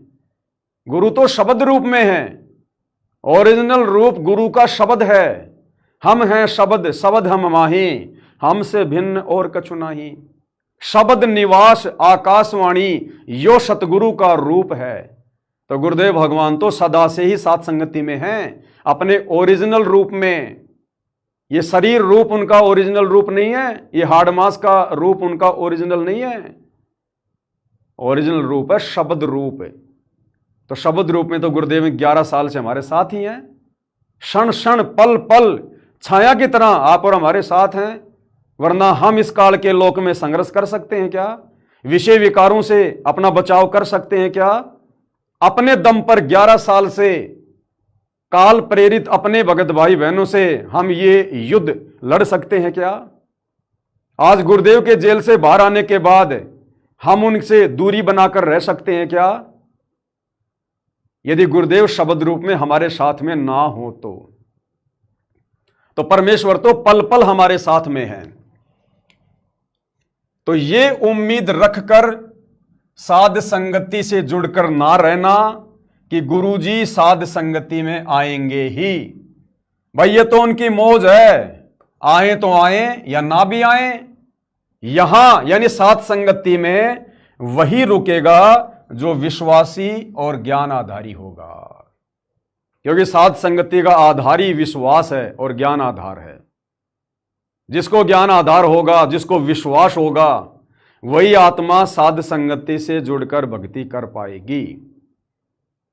अन्यथा वो साध संगति से जुड़कर भी कोई फायदा साध संगति का नहीं उठा पाएगा। क्योंकि साध संगति क्या है? साध संगति कबीर परमेश्वर सतगुरु रामपाल जी का यथार्थ मोक्ष मार्ग है। टोटल विपरीत होता है, टोटल विपरीत। कहां 12वां पंथ जहां गुरुदेव भगवान बैठे हैं, और कहां 13वां पंथ जहां से साध संगति चलवा रहे हैं। दिन और रात का अंतर है। वहां गुरु को मानुष माना जाता है, यहां गुरु को परमेश्वर माना जाता है। वहां मर्यादाओं के लिए कोई सीरियस नहीं है। यहां जरा सी भी चूक हो जाए तो भगत का मरना हो जाता है। और कितना अंतर है साध संगति और 12वें पंथ में। आज वर्तमान में जहां पूज्य गुरुदेव भगवान विराजमान हैं, कहां पर विराजमान है? शतलोक आश्रम धनाना में विराजमान है।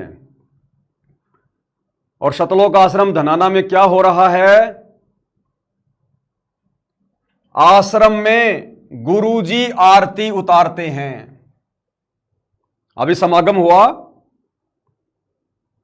विश्व शांति सम्मेलन अभी कुछ दिन पहले शतलोक आश्रम धनाना में हुआ।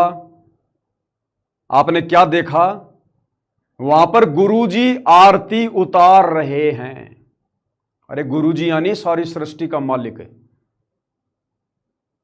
निर्विकार निर्भय तू ही और सकल भयमान, सब पर तेरी साहिबी और तुझ पर साहिब नाए।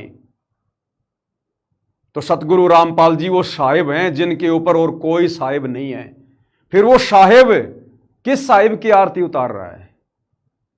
किस साहिब की आरती उतार रहा है? तो शतलोक आश्रम में गुरुजी आरती उतारते हैं और साध संगति में गुरुजी की आरती उतारी जाती है। दिन और रात का अंतर है 12वें पंथ में और 13वें पंथ में, आश्रम और साध संगति में। शतलोक आश्रमों में गुरुजी आरती उतारते हैं और साध संगति में गुरुजी की आरती उतारी जाती है। रात और दिन का अंतर है। वहां गुरु को मानुष मानकर भक्ति हो रही है, यहां गुरु को परमेश्वर जानकर भक्ति हो रही है। रात और दिन का अंतर है।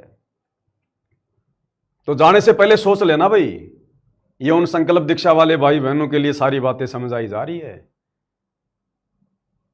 उस दिन के बाद आपके भी वही विचार हो जाएंगे, वही विचार। और यदि फिर आपने दोगला काम किया तो फिर आप भगत नहीं रह जाएंगे। अगर आप जी वहां जाकर दीक्षा लेकर आ रहे हैं तो आपने फिर वहीं के हिसाब से भक्ति करनी पड़ेगी। और वहां के लोग ना गुरु जी को परमात्मा मानते, ना गुरु जी को भोग लगाते, ना गुरु जी की आरती उतारते, ना गुरु जी के चरण कमल धो धो के चरणामृत पीते, ना गुरु की महिमा करते। आपने फिर वहां से दीक्षा लेने के बाद वहीं के अनुसार भक्ति क्रिया करनी पड़ेगी।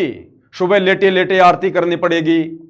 गुरु जी को भोग नहीं लगाया जाता वहां, गुरु जी को मानुष माना जाता है। दाढ़ी मूछ वाली कबीर को भगवान माना जाता वहां। फिर आपने भी अपने घर पर आकर दाढ़ी मूछ वाली कबीर की फोटो लगानी पड़ेगी। फिर यदि तुमने गुरु जी को भोग लगा दिया, गुरु जी की 5 दीपक वाली थाल से आरती उतार दी, फिर आप वहां की मर्यादाओं से नीचे गिर जाओगे। फिर वो दीक्षा बिल्कुल काम नहीं करेगी। कहते हैं ना, जो जाकी शरणा बसै ताको ताकी लाज। तो यदि आप आश्रमों में जाकर 12वें पंथ वाली दीक्षा ले रहे हो तो आपने उस 12वें पंथ के अनुसार जो भगत भाई बहन गुरु को मानुष मानकर भक्ति कर रहे हैं, आपने फिर वही करना पड़ेगा। यदि फिर आपने चतुराई दिखाई कि मैं वहां से दीक्षा ले आता हूं, फिर वहां क्या करूंगा जाकर, फिर मैं साध संगति वाली क्रिया करूंगा, तो ये दोगला आचरण हो जाएगा, ये दोगला काम हो जाएगा। परमात्मा पसंद नहीं करेगा फिर। तो आश्रम में गुरुजी आरती उतारते हैं और साध संगति में गुरुजी की आरती उतारी जाती है। ये दिन और रात का अंतर है 11वें पंथ और 12वें पंथ और 13वें पंथ में। उसके बाद भाइयों और बहनों, गुरु को मानुष मानकर उनके हिसार जेल से बाहर आने के बाद वर्तमान में जिस प्रकार का खेल उन आश्रमों में चल रहा है वो आप जियों से छुपा हुआ नहीं है। दास सोशल मीडिया पर देखता है, गुरुदेव भगवान लोगों को आशीर्वाद देने आते हैं और गुरु जी का परिवार गुरु जी की पोतियां, गुरु जी के पोते और बड़े बड़े भगत अपने मोबाइल फोन निकाल निकाल के गुरु जी की फोटो खींचते हैं, सेल्फियां ले रहे हैं, हंस रहे हैं। जबकि गुरुदेव के सामने जाकर तो रोने के अलावा दूसरा कोई काम नहीं होना चाहिए। आंखों से आंसुओं की धारा बह निकलनी चाहिए। और वहां पर खिलखिलाते हुए मोबाइल निकाल के फोटोएं खींच रहे हैं, सेल्फियां ले रहे हैं। गुरु को मानुष पहले वो जगत वाले गुरुदेव के लिए गिफ्ट लेकर आते थे। कोई तलवार ला रहा है, कोई हनुमान जी का घोटा ला रहा है, कोई पगड़ी ला रहा है, कोई अन्नपूर्णा मुहिम का कोई बड़ा सा मकान बना के ला रहा है, कोई फोटो बना के ला रहा है। अब उनकी देखा देखी भक्तों ने भी, जिन्होंने नाम उपदेश ले लिया, वो भगत भी गुरुदेव के लिए कागज के खिलौने बना बना के ला रहे हैं। कोई दाढ़ी मूछ वाले कबीर की कागज की फोटो बना के ला रहा है, कोई एक मकान सा बना के ला रहा है, कोई एक झोपड़ी बना के ला रहा है, गुरुदेव भगवान को दे रहे हैं। इन कागज के टुकड़ों से परमात्मा प्रसन्न नहीं होगा। इन टुकड़ों से परमात्मा प्रसन्न नहीं होगा। इतिहास भूल गए भाई बहन, भक्ति से धीरे धीरे दूर भाग रहे भाई बहन। गुरुदेव की वो कदर, वो इज्जत, वो सम्मान भाई बहनों के हृदय में नहीं रहा अब। इसीलिए तो गुरुदेव ने अब सीरियस लेना छोड़ दिया, सीरियस लेना छोड़ दिया। तुम्हारे कागज के टुकड़ों से वो मकान बना के ले जा रहे हो, झोपड़ी बना के ले जा रहे हो, कागज के कार्टून बना के ले जा रहे हो, गुरुजी प्रसन्न होंगे? परमात्मा ने बताया, सतगुरु को क्या दीजिए और देने को कुछ नहीं, सम्मन को साटा किया, सेऊ भेंट चढ़ाई। अरे 650 साल पहले सम्मन ने अपने हाथ से अपने इकलौते बेटे की गर्दन काट के सतगुरु की भेंट चढ़ाई थी। कागज का टुकड़ा नहीं दिया था, कोई कार्टून बना के नहीं दिया था, अपने इकलौते बेटे की गर्दन काट के सतगुरु के चरणों में चढ़ा दी उनकी इज्जत के लिए। उसके बावजूद भी सतगुरु प्रसन्न नहीं हुआ। अगर प्रसन्न हो जाता तो उसी जन्म में सम्मन का मोक्ष हो जाता। तुम्हारे कागज के टुकड़ों से परमात्मा प्रसन्न होगा? जिसने अपना बेटा काट के चढ़ा दिया उससे प्रसन्न नहीं हुआ।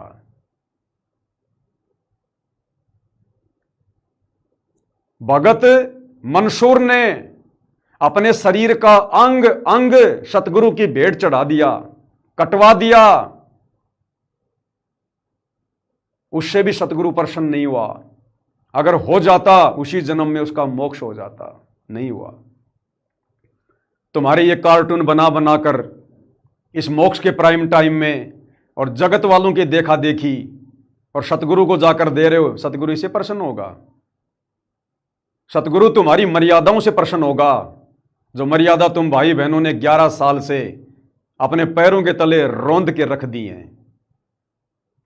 सतगुरु को परमेश्वर मानकर भक्ति करने से प्रसन्न होगा, जो आप भाई बहन अभी नहीं मान रहे हो। इन चीजों से सतगुरु प्रसन्न नहीं होगा।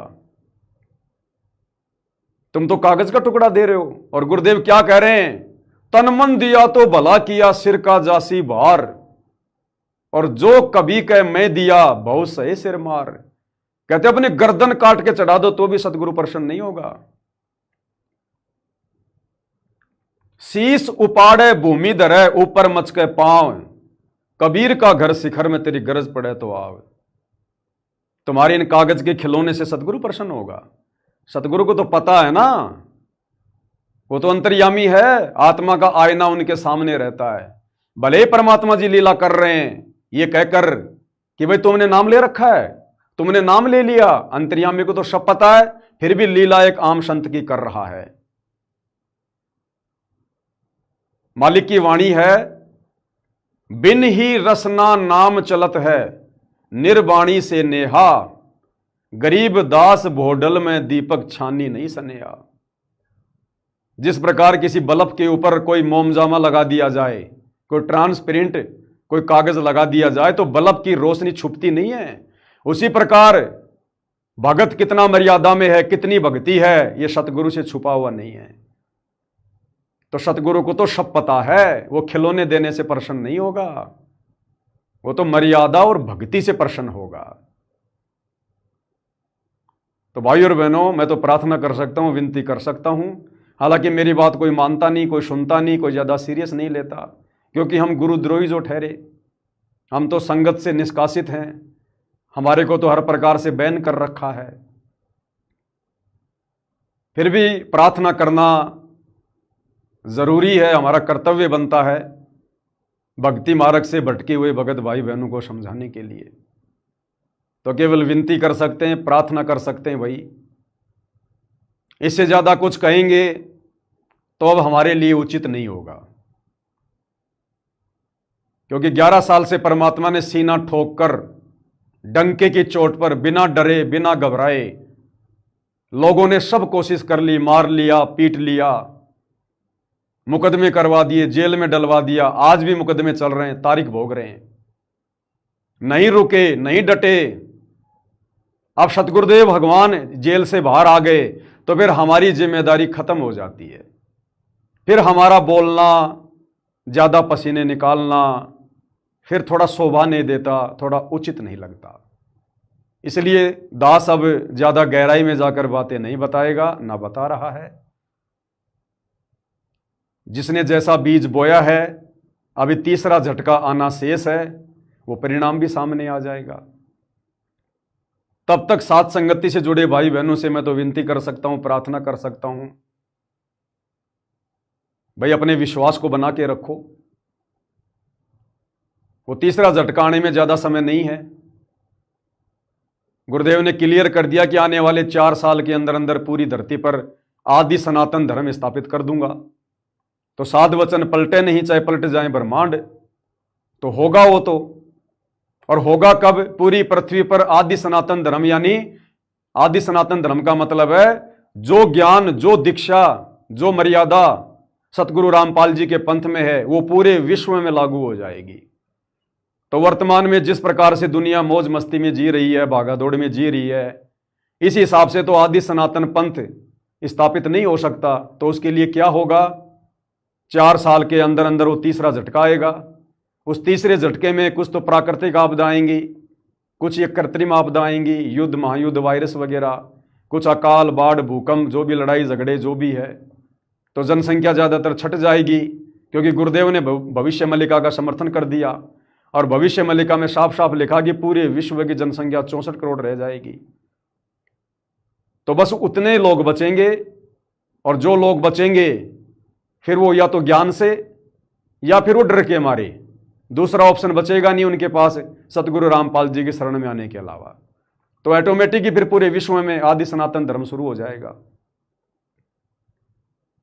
तो 4 साल हैं, ज्यादा समय नहीं है। जहां आपने 10 साल इंतजार किया, 4 साल कोई ज्यादा नहीं है।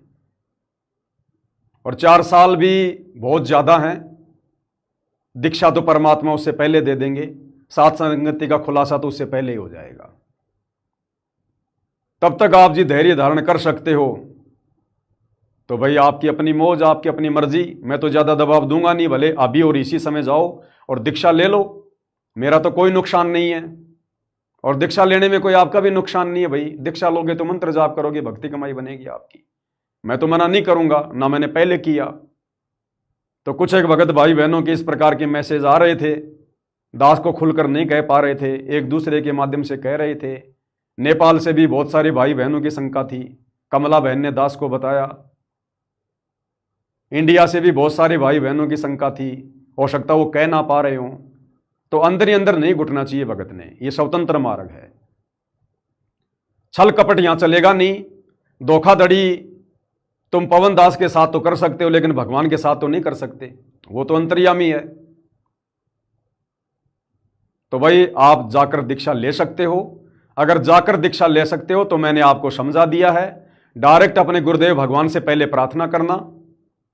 अरे जब जगत वाले लोगों को, जिन्होंने नाम दीक्षा नहीं ली, यदि उनको गुरुदेव से मिलने दिया जा रहा है तो आप लोगों को क्यों नहीं मिलने दिया जाएगा? आप जगत वाले बन के जाओ। और फिर भी आपको रोकें तो बोलो भैया ये बड़े बड़े नेता आ रहे, इन्होंने कौन सी दीक्षा ले ली? इसका मतलब इन आश्रमों में तो फिर दोगलाचरण हो रहा है। और जहां दोगला आचरण है फिर वहां से दीक्षा लेकर तुम कौन सा फिर दृढ़ होकर भक्ति करोगे? तुम भी दोगली भक्ति करोगे फिर। तो ये कॉमन सेंस की बातें हैं, आप जी देख लेना। बाकी कबीर सागर से आपको दिखा दिया है। अभी तक तो गुरुदेव ने किसी को डीवीडी से दीक्षा देने के लिए आदेशित किया नहीं है। अगर किसी को आज्ञा दी है तो उसको सामने खड़ा कर दो और उससे जाकर दीक्षा ले लो, नो प्रॉब्लम। तो आप भाई बहनों के विश्वास के लिए हर प्रकार से परमात्मा ने सारे प्रमाण दिलवा दिए हैं।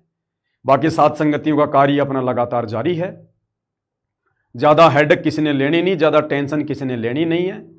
सबको सारी भक्ति क्रियाओं के बारे में अच्छे से पता है। परमेश्वर की क्या लीला चल रही है ये भी आप सबको पता है। मिशन गुरुदेव का खत्म हो चुका है ये भी आपको पता है। अब सात संगति से जुड़े भाई बहनों को ही मौका मिलेगा सतलोक जाने का, जो अंत तक मर्यादाओं में रहकर विशेष कसक और तड़प के साथ गुरुदेव को परमेश्वर मानकर भक्ति करते रहेंगे। बाकी आने वाले समय में जब गुरुदेव खुलासा कर देंगे तब सच्चाई स्वीकार करनी पड़ेगी। सच्चाई यही है जो आपको बता दी गई है, वरना गुरुदेव जेल से बाहर आते ही सात संगति का जिक्र कर देते। अभी 2 महीने से नहीं कर रहे तो इसका कारण क्या है ये भली बात ही समझ में आ जाना चाहिए। समय आने पर परमात्मा विस्फोट करेंगे। और ना हो हमें तो इतना दृढ़ होकर इतना विश्वास करके, क्योंकि गलत हम कुछ कर नहीं रहे, हमने ऐसा कोई काम किया नहीं जिससे कि गुरुद्रोह समझा जाए, हमने मर्यादा कोई तोड़ी नहीं है, हमारे मन में किसी के प्रति कोई द्वेष नहीं है, भक्ति हम गुरुदेव की कर ही रहे हैं। हम कहां से संगत से बाहर हो जाएंगे? कल को गुरुदेव सतलोक चले जाएंगे फिर कैसे भक्ति करोगे? तो कहने का मतलब भाई और बहनों, भक्ति विश्वास की है। कहे कबीर सुनो वे साधो, मैं तो हूं विश्वास में। तो बहुत सारे पॉइंट परमात्मा ने दास से क्लियर करवा दिए हैं। इतना समय दास को मिलता नहीं है क्योंकि दिन में 2-2 वीडियो बनाने पड़ते हैं, सुबह और शाम। दिन में और सुबह अपनी भक्ति भी करनी पड़ती है। दास का तो शेड्यूल परमात्मा ने बिल्कुल टाइट कर रखा है। मात्र 4-5 घंटे की नींद लेता हूँ। सुबह उठते ही 1-1.5 घंटे का सुमरण हो जाता है, 1 घंटा नित्य नियम में हो जाता है। उसके बाद में अपना 12 बजे से लेकर 2 बजे तक एक वीडियो बनता है। फिर शाम को संध्या आरती के बाद 8 से 10-11 बजे तक वीडियो बनता है। बीच में लाइव भी चलता रहता है। दोपहर का समय होता है, घर पर बैठकर अपनी 1-1.5 घंटा परमात्मा का सुमरण कर लेते हैं। कोई विशेष सेवा होती है तो दास कहीं बाहर जा पाता है, अन्यथा दास का तो परमात्मा ने शेड्यूल बिल्कुल टाइट कर रखा है। बकवाद के लिए, खरपतवार के लिए 1 सेकंड का भी समय नहीं है। और हम सबका कर रखा, परमात्मा ने सबका कर रखा है, यदि कोई भक्ति करना चाहे तो। और ये विशेष मौका परमात्मा ने आप और हमारे ऊपर एक विशेष रहम के माध्यम से फरमा रखा है। आप और हमें भक्ति से फुर्सत नहीं और दुनिया को बेगार से फुर्सत नहीं। दुनिया को बेगार से फुर्सत नहीं। कोई गौशाला बनाने में लग रहा है, कोई धर्मशाला बनाने में लग रहा है, कोई स्टेडियम बनाने में लग रहा है, कोई मोटर पाइप बांटने में बिजी है। ना कभी उनकी ढंग से आरती होती, ना कभी वो सुमरण करते पूरे, ना कभी वो सत्संग सुनते, ना कोई ज्ञान चर्चा होती। और आप और हमें 24 घंटे परमात्मा ने टाइट कर रखा है। क्यों? क्योंकि परमेश्वर ने साध संगति से ही अपने हीरे मोती लालों की छटनी करनी है।